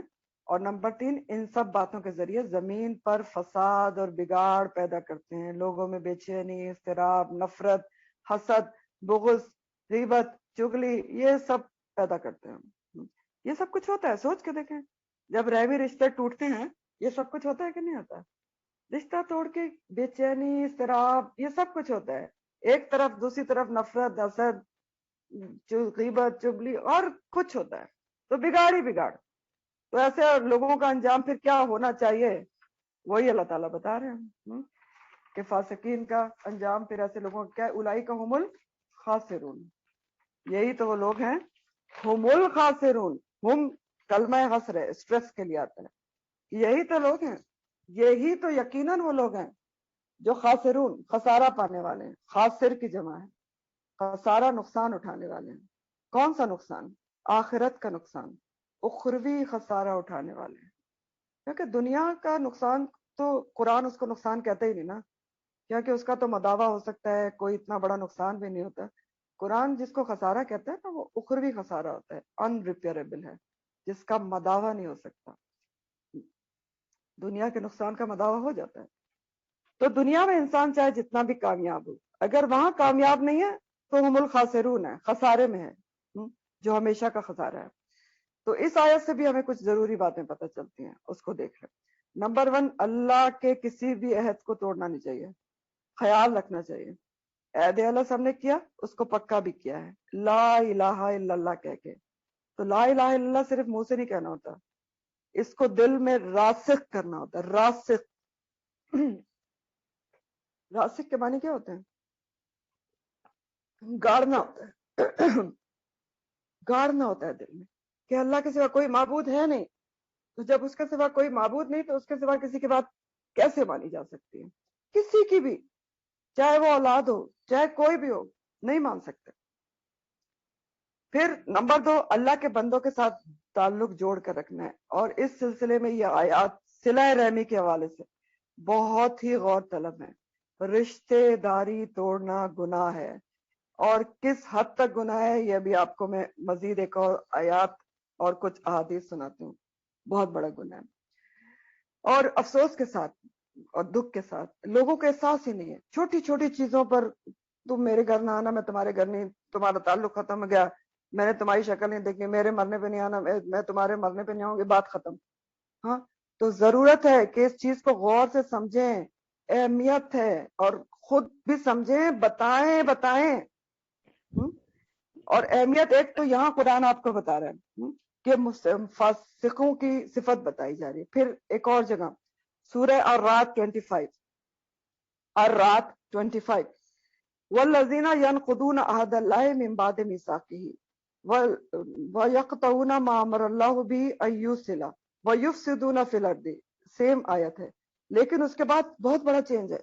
وہاں اللہ تعالیٰ اس کے بعد کہتے ہیں اولئکا، یہی وہ لوگ ہیں، کون سے؟ جو اللہ کے عہد کو توڑتے ہیں اور کاٹتے ہیں رشتہ داریوں کو اور فساد فی الارض کرتے ہیں۔ اولئکا، یہی وہ لوگ ہیں، لہم اللعنہ، جن کے اوپر لعنت ہے۔ لعنت کے معنی کیا ہوتے ہیں؟ اللہ کی رحمت سے دوری، وَلَهُمْ سُوءُ الدَّارِ، اور ان کے لیے برا گھر ہے۔ برا گھر کون سا ہے؟ جہنم۔ کتنی بڑی وعید ہے رشتہ داری توڑنے پر۔ پھر حدیث بتاتی ہوں آپ کو، یہ سمجھنے کی باتیں اب بہت اہم ترین باتیں پتہ ہی نہیں ہوتی۔ بخاری کی حدیث کا مفہوم ہے، بخاری کی۔ سیدنا ابو ہریرہ کہتے ہیں آپ صلی اللہ علیہ وسلم نے فرمایا، جب اللہ تعالیٰ نے ساری مخلوق کو پیدا کیا تو صلہ رحمی مجسم بن کر کھڑا ہو گیا۔ صلہ رحمی یعنی جسم بن کر کھڑا ہو گیا، یہی قرابت داری کو جوڑنا۔ تو اللہ تعالیٰ نے پوچھا کہ کہو کیا بات ہے؟ کہنے لگا کہ میں اس بات سے تیری پناہ چاہتا ہوں کہ لوگ مجھے کاٹیں۔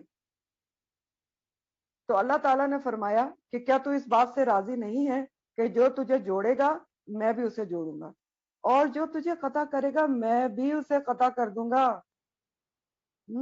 یعنی اللہ تعالیٰ اس کو اپنے سے جوڑنا تو درکنار، اس کو اپنے سے دور کر دیں گے، میں بھی اسے قطع کر دوں گا۔ آگے اور بھی الفاظ ہیں حدیث کے۔ یہ صلہ رحمی کہنے لگا کہ پروردگار میں اس بات پر راضی ہوں، یعنی جب اللہ تعالیٰ نے کہا کہ کیا تجھ بات پر راضی نہیں ہے کہ جو تجھے جوڑے گا میں بھی جوڑوں گا، جو تجھے کاٹے گا میں بھی کاٹوں گا، تو کہنے لگا جی پروردگار میں اس بات پر راضی ہوں۔ تو اللہ تعالیٰ نے فرمایا کہ ایسا ہی ہوگا۔ غور کیجیے گا، ریکارڈنگ میں سن کے اس احادیث پہ غور کیجیے گا۔ نمبر 2 حدیث، یہ بھی مسلم کی ہے، کہ جس کے مطابق پل صراط جب انسان پار کرے گا اس کے دونوں جانب ایک طرف صلہ رحمی کھڑی ہوگی اور دوسری طرف امانت داری، جس نے ان دونوں میں بےمانی کی وہیں روک لیں گی۔ اور پھر کچھ اور احادیث ہیں جو میں آپ کو بتاتی ہوں صلہ رحمی کے حوالے سے۔ اچھا، جو شخص یہ چاہتا ہے، مسلم کی حدیث ہے، نبی کریم صلی اللہ علیہ وسلم نے فرمایا جو شخص یہ چاہتا ہے کہ اس کے رزق میں فراخی ہو اور اس کی عمر دراز ہو تو صلہ رحمی کرے۔ تو 2 چیزیں پتہ چلیں کہ صلہ رحمی سے کیا ہوتا ہے، عمر دراز ہوتی ہے اور رزق میں برکت ہوتی ہے، اور دونوں ہی ہمیں چاہیے ہوتی ہیں۔ مسلم کی حدیث ہے، سلام عام کرو، لوگوں کو کھانا کھلاؤ، صلہ رحمی کرو، اس وقت نماز پڑھو جب سب سو رہے ہوں، تم باسہولت جنت میں چلے جاؤ گے۔ 4 کام بتائے گئے ہیں، چاروں میں سے کوئی بھی مشکل نہیں۔ سلام عام کرنا، یہ نہیں سوچنا کہ اس نے تو مجھے سلام کا جواب نہیں دیا تھا اور وہ تو منہ پھیر لیتی۔ لوگوں کو کھانا کھلانا، صلہ رحمی، اور اس وقت نماز جب سب سو رہے ہو نماز تہجد تو باسہولت جنت میں چل جاؤ گے. تو کیا پتا چلا ابھی تک اس سے بھی کہ یہ صلہ رحمی کیا چیز ہے؟ عمر دراز کرنے والی، رزق میں برکت بنانے والی، جنت میں لے جانے والا عمل. بخاری کی حدیث کا مفہوم ہے جو اللہ اور روز آخرت پر یقین رکھتا ہے تو چاہیے کہ قریبی رشتہ داروں کے ساتھ رشتہ جوڑے جو اللہ اور روز آخرت پر. تو یہاں سے کیا پتا چلا؟ رشتہ جوڑنا ایمان کا حصہ ہے. پھر قطع رحمی کے حوالے سے رشتہ داری توڑنا مسلم بخاری دونوں میں ہے کہ لا يدخل الجنہ قاطع، قطع رحمی کرنے والا جنت میں جائے گا ہی نہیں، جنت سے دور ہو جائے گا قطع رحمی کرنے والا جنت سے. پھر اسی طرح ایک حدیث میں آتا ہے کہ دو چیزوں کی سزا دنیا میں بھی مل جاتی ہے، بغاوت کی اور قطع رحمی کی. پھر ایک اور مسند احمد کی حدیث کا مفہوم ہے قطع رحمی کے حوالے سے کہ پیر اور جمعرات کو لوگوں کے اعمال اللہ سبحانہ تعالیٰ کے حضور میں پیش کیے جاتے ہیں، لیکن ان دو مسلمانوں کے اعمال روک لیے جاتے ہیں جو آپس میں لڑے ہوئے ہوں، جنہوں نے آپس میں قطع تعلق کیا ہوا ہو، پینڈنگ میں ڈال دیے جاتے ہیں. ٹھیک ہے، تو قطع رحمی اور یہ سب سوچ لیں کتنی اہم چیزیں ہیں، کتنی اس کی اہمیت ہے. اور زیادہ تر جو رشتے توڑنا ہوتا ہے نا وہ کس بنیاد پر ہوتا ہے؟ بدگمانی ہوتی ہے، حقیقت ہوتی ہی نہیں. وہی جس سے قرآن منع کرتا ہے کہ بہت زیادہ گمانوں سے بچو. سورہ حجرات آیت نمبر 12 ہے، حجرات 12. یا ایھا الذین آمنوا اجتنبوا کثیرا من الظن، اے لوگوں جو ایمان لائے ہو اجتنبوا اجتناب کرو کثیرا من الظن، گمان کرنے سے. کیوں؟ کیونکہ ان بعد الظن اسم، بہت سے گمان جو ہوتے ہیں وہ گناہ ہوتے ہیں. گناہ کیسے ہوتے ہیں؟ گناہ کی طرف لے جاتے ہیں. گمان کیا ہوتا ہے؟ assumptions، خود سے کہ اس نے یہ کیا تو اس کی وجہ یہ ہوگی، اچھا اس نے یہ کہا تو اس کی وجہ یہ ہوگی. آپ نے ازیوم کر لی، اور یہی رشتہ داریاں توڑنے کی وجوہات ہوتی ہیں. خاص طور پر جو رحمی رشتے ہیں اس میں بدگمانی سے بچنا چاہیے، ورنہ پھر وہی ہوتا ہے جو اللہ تعالیٰ نے کہا نا کہ ان بعد الظن اسم کی طرف جاتا ہے انسان، گناہ کی طرف جاتا ہے. بدگمانی ہوتی ہے، پھر تجسس، پھر غیبت، پھر چغلی، تو بڑھتے بڑھتے پتہ نہیں کہاں تک جاتے ہیں. تو اس سے بچنا چاہیے. اور دوسری ریزن سب سے بڑی جو رشتے توڑنے کی ہوتی، لا علمی، پتہ ہی نہیں. کتنی ضروری چیز ہے، چھوٹی چھوٹی باتوں پر. وہ میں نے بتایا نا، رشتہ نہیں دیا تو بہت ہی بڑی ریزن ہوتی ہے، بہت دیکھی میں نے. پتہ نہیں جب ہم نے یہ پڑھا تھا نا، ظاہر ہے ہر کسی کو پہلے قدرتی طور پہ یہ ساری باتیں نہیں پتا ہوتی، تو بہت میں نے بڑے اللہ کی فضل سے بڑے ناراضگیاں دور کرائیں. سالہ سال کے جو ٹوٹے رشتے تھے وہ جڑوائے الحمدللہ. تو یہی سب کے کرنے کا کام ہوتا ہے. لا علمی، کہ پتہ ہی نہیں ہے، بس چھوٹی سی کوئی بات ہے، نہیں بس نہ تم میرے مرنے پہ آنا، میں تمہارے مرنے پہ نہیں آؤں گی. تم مجھے ہاسپٹل میں دیکھنے نہیں آئی تھی، میں نے تو کبھی آنا ہی نہیں. اور یہ بھی یاد رکھیں کہ یہ کوئی جسٹیفیکیشن نہیں دی جا سکتی کہ فلاں تو خود نہیں ملنا چاہتا، ہم نے تو پوری کوشش کر لی ہے جوڑنے کی. نہیں، آپ نے کوشش کرتی ہی رہنی ہے، کرتے ہی رہنی ہے. کیونکہ صلہ رحمی کی ڈیفینیشن پتہ ہے آپ کو حدیث کیا کہتی ہے؟ اب میں آپ کو حدیث سناتی ہوں صلہ رحمی کی ڈیفینیشن کی. نبی کریم صلی اللہ علیہ وسلم فرماتے ہیں کہ صلہ رحمی اس کا نام نہیں ہے کہ بدلہ دیا جائے، کہ تم سے کوئی احسان کر رہا ہے تو تم بھی احسان بدلے میں کرو، بلکہ صلہ رحمی کرنے والا وہ ہے کہ دوسرا اس کو کاٹتا ہے اور یہ اس کو جوڑتا ہے. سمجھ آ گئی؟ صلہ رحمی ہے یہی، دوسرا کاٹ رہے آپ جوڑیں گے. کیوں جوڑیں گے؟ انا کو سائڈ پہ رکھ کے اللہ کے لیے. انا آتی ہے نا بیچ میں کیوں، میں بڑی خراب چیز ہے ویسے، شیطان نے ایجاد کی تھی. انا خیر منہم. ٹپ ہے اللہ کی رضا. میں نے اپنا معاملہ اللہ کے ساتھ کلیئر رکھنا ہے کہ میں پکڑی نہ جاؤں پلے سرات کے اوپر، تو میں نے اپنے سے پوری کوشش کرنی ہے، اور اس کے لیے صدق کے دل سے کرنی ہے. بعض دفعہ ہم یہ صرف اپنے آپ کو ایک کیا کہتے ہیں دھوکہ دے رہے ہوتے ہیں کہ نہیں میں تو کہہ دیا، وہ اب نہیں سنتی تو بس بھاڑ میں جائے. نہیں، آپ نے پورا وقت کرتی ہے رہنی ہے کوشش، اور کیا سوچ کے کہ میں اپنے رب کو راضی کر. بس یہی تو سیکھنا ہے قرآن پڑھ کے، ہر کام رب کے لیے. اور پھر بھی کوئی نہیں مانتا تو اس کے لیے بھی دعا کریں اور کوشش نہ چھوڑیں. اور پھر ایک دوسری بات یہ کہ کانٹیکٹ میں رہنا چاہیے، سیکھیں کانٹیکٹ میں رہنا ہر رشتے کے ساتھ. خود سے فون کریں، خیریت معلوم کریں، پرابلمس کی خبر رکھیں، رشتہ داروں کی مدد کریں کسی بھی حوالے سے. اور اس کے لیے ایک لاہ عمل بنانا چاہیے، لسٹ ہونا چاہیے، کب کس کو فون کرنا ہے، کب کس سے ملنے جانا ضروری ہے، کس سے کب ملاقات کرنی ہے، یہ دیکھیں کون کس سے ناراض ہے اس کو منانا. اگر آپ سے نہ بھی ناراض ہو، اگر آپس میں ہو تب بھی یہ اس کا پرائیویٹ معاملہ نہیں ہوتا. جو ایک دو مسلمانوں میں صلح کرانا ہوتا ہے نا، یہ بھی بہت بڑی اجر و ثواب کا کام ہے. تو یہ ساری چیزیں یاد رکھنے کی ہیں. اور کہیں اگر رشتہ توڑا جا رہا ہے سمجھائیں آگے بڑھ کے، اور بجائے اس کے کہ اور ہوا دی جائے کہ اس سے فساد ہو کہ ہاں ہاں تو اس نے تو ایسا جاتی کی نہیں. اصلاح کی کوشش کرنی ہے، بہت نیکی ہے. اور یاد رکھے کہ اسی بات پہ ایسا کرنے پر وعید دی گئی ہے، رشتے توڑنے پہ، کہ اولئک هم الخاسرون، اخروی خسارہ ہے.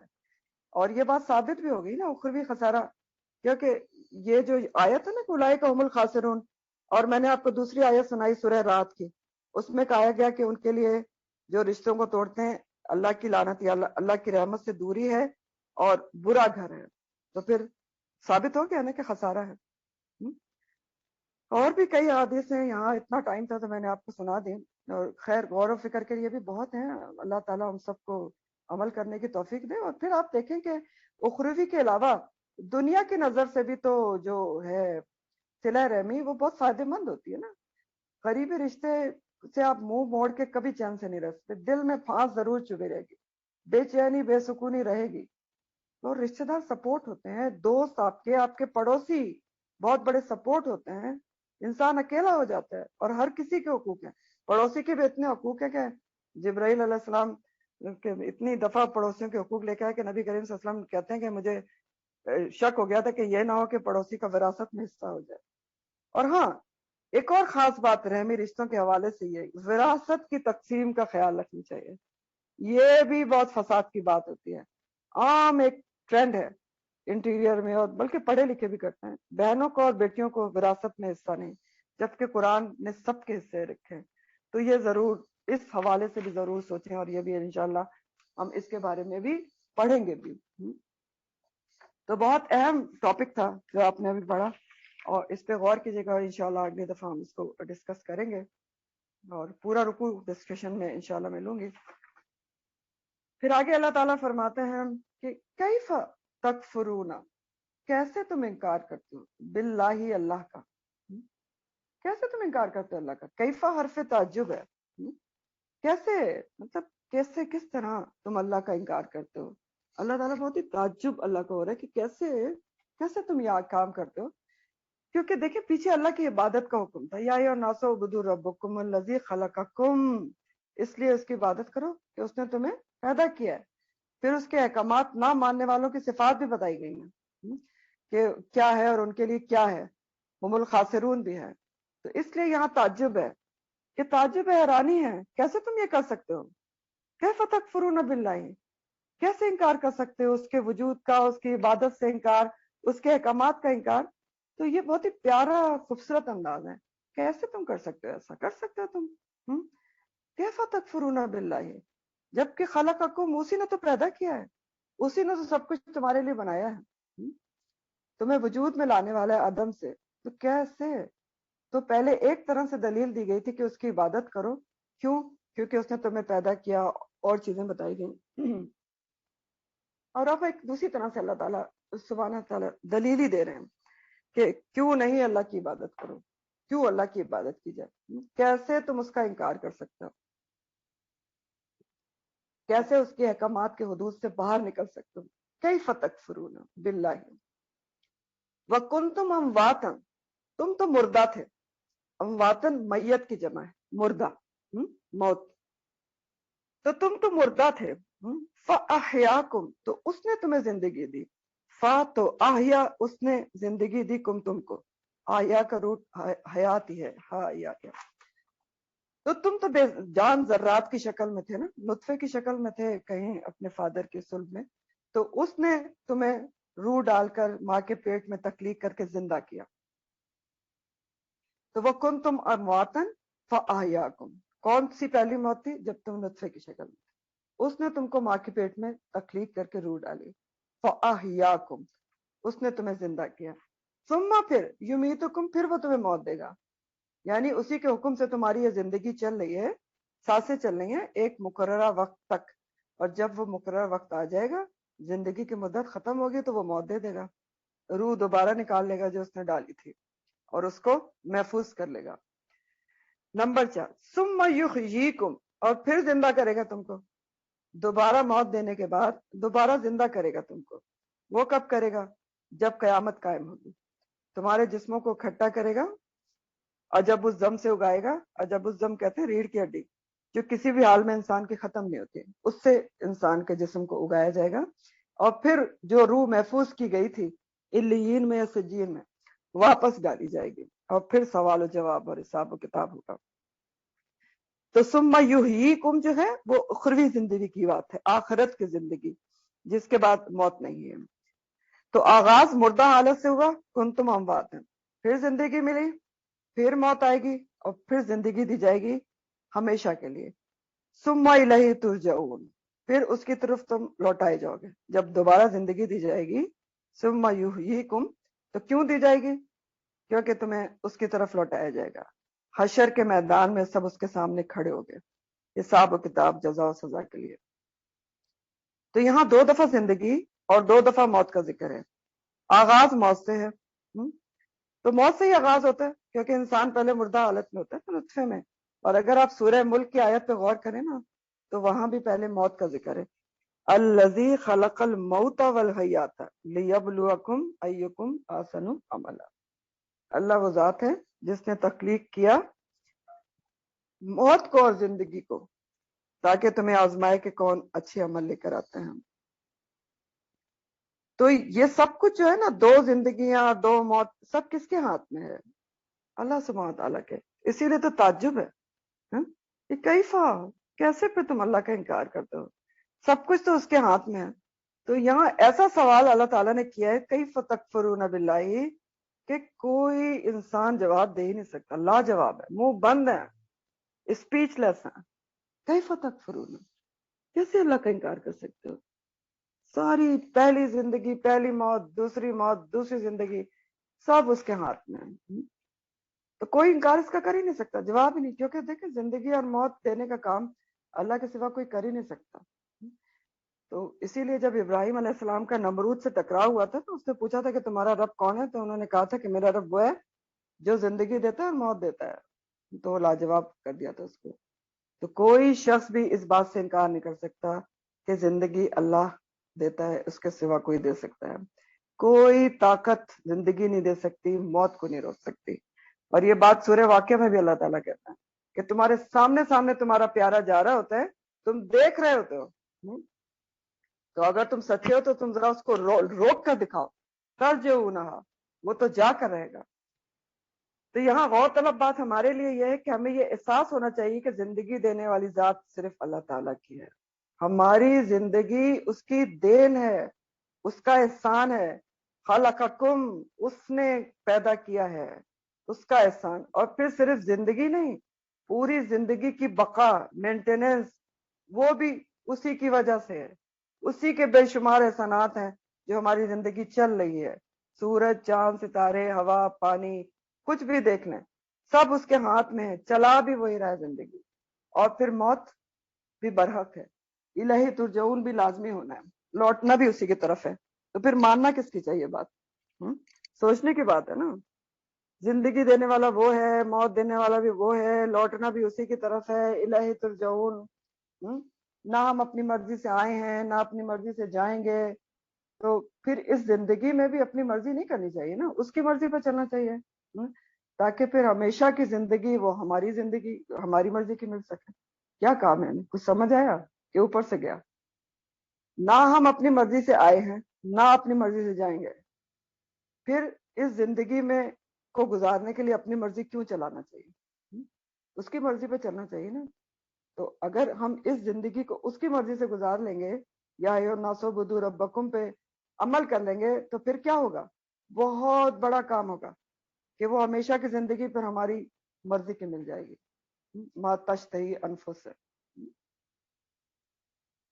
هو الذی خلق لکم ما فی الارض جمیعا، مزید اللہ تعالیٰ کے احسانات. ہوا وہ، الذی اللہ وہ ذات ہے، خلقہ جس نے پیدا کیا ہے، لکم تمہارے لیے، تمہارے لیے جو کچھ بھی زمین میں ہے تمہارے لیے کیا ہے، انسان کے لیے. اور انسان تمہارے لیے کی بات اللہ تعالیٰ خاص طور پہ کہہ رہے ہیں تاکہ ہم احساس کریں کہ یہ ساری چیزیں کس کے لیے ہیں. جو زمین و آسمان خدمتوں میں لگے، کس کی خدمت ہو رہی ہے؟ تو تمہارے لیے. غور کرو، سمجھو کہ یہ اس کے احسانات کو، کہ سارا کا سارا هو الذی خلق لکم ما فی الارض جمیعا، جو کچھ بھی زمین پیدا کرتی ہے وہ سب کا سب اس نے تمہارے لیے پیدا کیا ہے. تمہارے لیے، لکم تمہارے لیے کیا. تو جو سب کچھ تمہارے لیے کیا ہے تو تم کو بھی کسی وجہ سے ہی پیدا کیا ہوگا نا. تو وہ سوچنے کی اور جاننے کی کوشش کرو کہ تمہیں کیوں پیدا کیا اس نے. ایسے ہی تو نہیں پیدا کیا ہوگا کھیل کود کے لیے. تو کیا کچھ ہے زمین میں؟ اللہ تعالیٰ کہہ رہے ہیں کہ خلق لکم ما فی الارض جمیعا. بہت ساری چیزیں، ہر وہ چیز جس پر انسان کی زندگی کی بقا کے لیے ضروری ہے زمین دیتی ہے. انسان کی خوراک، بلکہ ہر جاندار کی خوراک، لباس، تمام رہن سہن، لیونگ کی چیزوں کا دار و مدار کس پر ہے؟ زمین کی پیداوار. تو یہ جو آیت ہے اسی سے بالکل ملتی جلتی آیت جو ہے وہ سورہ فصلت میں بھی ہے، جس کو حام میم سجدہ بھی کہتے ہیں. اس کا میں آپ کو تھوڑا سا بتاؤں گی کیونکہ اس کا اس آیت کا اور اس آیت کا بہت گہرا ریلیشن اور تعلق ہے. سورہ فصلت آیت نمبر 9 to 15 ہے کہ اللہ تعالیٰ فرماتے ہیں قُلْ أَإِنَّكُمْ لَتَكْفُرُونَ بِالَّذِي، کیا بے شک تم انکار کرتے ہو اس ذات کا، خلق الارض فی یومین، جس نے زمین کو تخلیق کیا 2 دنوں میں، وَتَجْعَلُونَ لَهُ أَنْدَادًا، اور اس کے ساتھ تم شریک ٹھہراتے ہو. ذَلِكَ رَبُّ العالمین، جو رب العالمین ہے، جس نے زمین کو 2 دنوں میں بنایا. پھر وَجَعَلَ فِيهَا رَوَاسِيَ مِنْ فَوْقِهَا، پھر اس کے اوپر پہاڑوں کو گاڑ دیا اور اس میں برکات رکھ دی. اور وَقَدَّرَ فِيهَا أَقْوَاتُهَا فِي أَرْبَعَةِ أَيَّامٍ، پھر اس نے ہر چیز کی، ہر مخلوق کی خوراک زمین کے اندر رکھ دی 4 دنوں میں. ہر، اب سوچ کے دیکھیں نا، ہر مخلوق کو خوراک کہاں سے ملتی ہے؟ ہر مخلوق کے لیے اللہ تعالیٰ اگاتا ہے. اس آسپیکٹ پہ بھی کبھی غور کرے. چارہ اور یہ سب چیزیں، جو چیز جو کھاتی ہے سب اللہ تعالیٰ اگاتے ہیں. پھر وہیں پر اللہ تعالیٰ فرماتے ہیں سورہ فصلت کی جو میں آیات آپ کو بتا رہی ہوں، ثم استوى الى السماء، پھر وہ متوجہ ہوا آسمان کی طرف. تو وہی دخان، تو وہ دھواں سا تھا.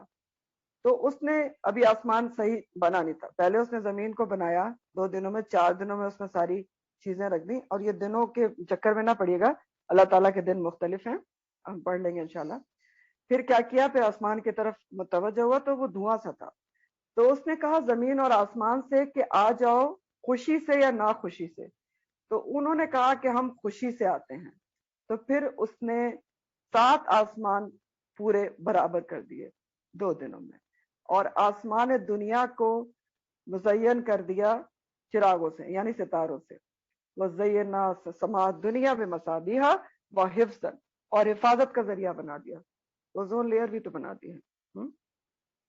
اور یہاں بھی زمین کی تخلیق اور اس میں بہت کچھ رکھنے کی طرف توجہ دلانے کے بعد اللہ تعالیٰ پھر یہی کہہ رہے ہیں ثم استوى الى السماء، ثم پھر استوا، وہ متوجہ ہوا. استوا کا جو لفظ ہے وہ اس کا روٹ سین واو یا ہے، سوی. اور جو سوی کا روٹ ہے اس کے کئی معنی ہوتے ہیں. سوی روٹ کے کئی معنی ہوتے ہیں: برابر کرنا، درست کرنا، ٹھیک ٹھاک کرنا، اور کیا کہتے ہیں، ہموار کرنا، اور متوجہ ہونا، اور قرار پکڑنا. یہ سارے ہی معنی اسی کے ہیں، سوی روٹ سے آتے ہیں. اور یہاں پر متوجہ ہونے کے معنی میں آ رہا ہے. تو پھر وہ متوجہ ہوا زمین کو، یعنی ساری چیزیں اس میں رکھنے کے بعد، اور اس کے ریفرنس میں میں نے آپ کو دوسری آیات سنا دی. پھر وہ متوجہ ہوا الی السماء، آسمان کی طرف. تو کیا کیا اس نے آسمانوں کے ساتھ؟ فسوہن، فسوا، تو اس نے برابر کر دیا. یہ اگین اس کا روٹ سوی ہے، دیکھ لیں، برابر کر دیا. ہن، ان کو، یہ جمع مونس کے لیے آ رہا ہے، سما عربی میں مونس ہوتا ہے. تو ان سب آسمانوں کو اس نے برابر کر دیا، ہموار کر دیا، تیار کر دیا۔ یعنی 7 آسمان اس نے بنا دیے، 7 سماوات، ثم استوى الى السماء فسواهن 7 سماوات، آسمانوں کی طرف متوجہ ہو کے ان کو ٹھیک ٹھاک کر کے برابر کر کے 7 آسمان ایک کے اوپر ایک بنا دیا۔ تو اس آیت سے ہمیں یہ پتا چلا کہ زمین پہلے بنی ہے آسمان سے، پہلے زمین کی بات ہے نا، اور جگہ بھی پہلے آتی ہے۔ پھر آسمان کی طرف ثم استوى الى السماء، اور ان کو برابر کر کے 7 آسمان بنا دیے۔ دوسری بات یہ پتا چلی کہ آسمان کوئی تصوراتی چیز نہیں ہے، امیجنری نہیں ہے، ٹھوس حقیقت ہے، اور 7 ان کی تعداد ہے۔ اور یہ بھی پتا چلتا ہے کہ فسوا ہونا ٹھیک ٹھاک کیا، یعنی ایسے کوئی ہے پزٹ 7 آسمان نہیں ہے، ہموار کر کے ایکول ڈسٹینس پہ بنائے گئے ہیں۔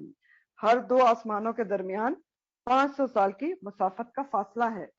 اور جو میں نے پہلے آپ کو آیات سنائی تھی وہاں پر اللہ تعالیٰ نے یہ بھی فرمایا کہ ٹھیک ٹھاک کرنے کے بعد ان 7 آسمانوں کو ان کی ضروریات کے مطابق آراستہ کیا گیا۔ جیسے میں نے بتایا نا کہ آسمان نے دنیا کو ستاروں سے مزین اور حفاظت کا ذریعہ، اور پھر جو بھی آسمانوں میں جس آسمان میں جو کچھ ہونا تھا وہ ان کے حوالے سارے احکامات کر دیے۔ تو انسان کو سوچوایا جا رہا ہے کہ سوچے انسان خلق لکم کے بارے میں، کہ کیا کچھ اللہ نے اس کے لیے پیدا کیا ہے۔ سوچے، ہم سوچیں، آپ سوچیں، یہ اللہ تعالیٰ چاہ رہے ہیں۔ خلق لکم پہ غور کرو، کیا کیا کتنی محبت ہے خالق کو اپنی مخلوق سے۔ تو انسان کو بھی کیا چاہیے کہ کچھ تو وہ بھی دے خالق کو، کہ صرف لینا ہے اس سے، عبادت کرے اس کی، ہما وقت غلامی، بندگی، اطاعت، فرما برداری، اور مزید وہ ہوا بکل شعین علیم بھی ہے، وہ ہوا اور وہ بکل ہر چیز، شعین چیز کا، علیم خوب جاننے والا ہے۔ زمین اور آسمان صرف بنائے نہیں ہیں، ان کے اندر جو کچھ بھی ہے، ان کے درمیان جو کچھ ہے، اللہ تعالیٰ اس کا پورا علم رکھتا ہے۔ ہر چھوٹی سے چھوٹی اور بڑی سے بڑی چیز کا علم رکھتا ہے، کیونکہ انسان کے ساتھ ساتھ ہر چیز کا خالق وہی ہے۔ سورہ یونس آیت نمبر 61 میں آتا ہے وما یعزبو ربک مثقال ذرۃ فی الارض، اللہ سبحانہ و تعالیٰ سے ذرا سا بھی کوئی ذرہ بھی آسمان و زمین میں چھپا ہوا نہیں ہے، فی الارض ولا فی السماء۔ آل عمران میں آتا ہے ان اللہ لا یخفی علیہ شیء فی الارض ولا فی السماء، اللہ تعالیٰ سے کوئی چیز زمین و آسمان کی چھپی نہیں ہے۔ سورہ الانعام 59 میں آتا ہے وَإِنَّهُ مَفَاتِحُ الْغَیْبِ لَا يَعْلَمُهَا إِلَّا هُ، اس کے پاس کنجیاں ہیں غیب کی، اور صرف وہ ان کے بارے میں جانتا ہے اور کوئی نہیں جانتا۔ اور وہ کیا کیا چیزیں جس کے بارے میں وہ جانتا ہے، وہ یعلم ما فی البر والبحر، وہ جانتا ہے جو کچھ خشکی میں اور تری میں۔ وما تسقط من ورقۃ الا یعلمها، کوئی پتا بھی کہیں گرتا ہے تو اس کے علم میں ہوتا ہے، ایک پتا، ولا حبۃ فی الظلمات الارض ولا رطب ولا یابس الا فی کتاب مبین، کوئی دانا، ایک دانا بھی کہیں زمین کے اندھیروں میں، اس کا بھی اس کو پتا ہے، ہر خشکی اور تر چیز کا اس کو پتا ہے۔ اور کہاں پتا ہے؟ الا فی کتاب مبین، کتاب مبین جو اس کے پاس ہے، لوح محفوظ، اس میں ایک ایک چیز کا حساب لکھا ہے۔ تو پتا بھی گرے تو اس کو علم ہے، ایک دانے، تو اس کا علم ہر چیز پر چھایا ہوا ہے۔ وہ بکل شیء علیم، ہم اس کے علم کا احاطہ نہیں کر سکتے، اور یہ آپ آیت الکرسی میں بھی پڑھتے ہیں وَلَا يُحِيطُونَ بِشَيْءٍ مِّنْ عِلْمِهِ إِلَّا بِمَا شَاءَ، اس کے علم کا احاطہ نہیں کر سکتے الا جتنا وہ چاہے، تو جتنا اس نے چاہا ہے اس نے علم ہمیں دے دیا ہے۔ تو اس آخری رکوع کے تیسرے رکوع کی آخری آیت کے بھی کچھ اسباق ہیں، آخر میں وہ دیکھ لیں۔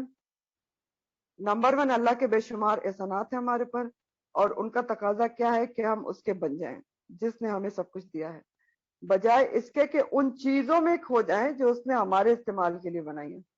یہ غور طلب بات ہے، چیزیں اس نے بہت ساری ہمارے لیے بنائی ہیں، تو ہم اس چیزیں بنانے والے کی طرف دھیان دیں نا، جس میں ہمیں یہ چیزوں میں نہ کھو جائے۔ ہم چیزیں ہمارے لیے اس نے بنائی ہیں، ہم ان چیزوں کے لیے نہیں بنائے گئے، یہ سوچنے کی بات ہے۔ چیزیں ہمارے لیے بنی ہیں، ہم چیزوں کے لیے نہیں بنائے گئے۔ تو مقصود اور مطلوب وہ ہونا چاہیے جو چیزوں کا بنانے والا ہے، نہ کہ یہ کہ جو چیزیں ہماری مطلوب و مقصود ہو جائیں، جو ہماری خدمت کے لیے بنائی گئی، زندگی کا محور ہو جائیں۔ تو یہ یاد رکھنے کی بات ہے، پلو سے باندھنے کی. وَهُوَ بِكُلِّ شَيْءٍ عَلِيمٌ، کہ وہ ہر چیز کا علم رکھتا ہے. جو انسان کوئی بھی جو کچھ کر رہا ہے، کہیں بھی کر رہا ہے، چھپ کر رہا ہے، دکھا کے کر رہا ہے، دل میں سوچ رہا ہے، منہ سے نکال رہا ہے، وہ اس کے علم میں ہے. دیکھ رہا ہے کیونکہ بصیر ہے، سن رہا ہے کیونکہ سمیع ہے، نوٹ بھی ہو رہا ہے، لکھا بھی جا رہا ہے.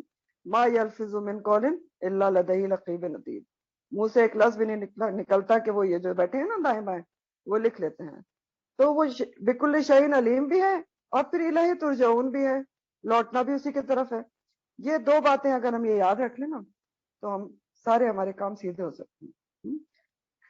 تو آخر دعوانا ان الحمدللہ رب العالمین. یہاں تک آپ کی تفسیر تھی. اور جانے سے پہلے یہ بتا دوں کہ آپ کے 3 جو ہیں اسباق پورے ہو گئے آج، تو انشاءاللہ آپ کا ٹیسٹ میں پڑھنے تک اپلوڈ کر دوں گے. اور پچھلے یہ آج تک کی جو آیات ہیں 3 اسباق آپ کے آپ دیکھ لیجیے گا کہاں تک پچھلی دفعہ دیا تھا. میرے خیال سے آیت نمبر 14 سے لے کر اور یہاں 29 تک سورہ البقرہ. اور میری آپ لوگوں سے پھر بھی یہی تاکید ہوگی کہ میکسیمم لوگ خدارہ ٹیسٹ کرنے کی کوشش کریں. اس میں آپ کی بھلائی ہے، میری بھلائی نہیں ہے. میں تو چیک کرتی ہوں، ٹائم دیتی ہوں، الحمدللہ آپ کی بھلائی ہے. سبحانک اللہم و بحمدک نشہد ان لا الہ الا انت نستغفرک و نتوب الیک. سبحان ربک رب العزۃ عما یصفون وسلام علی المرسلین والحمد للہ رب العالمین. ربنا تقبل منا انك انت السميع العليم وتب علينا انك انت التواب الرحيم.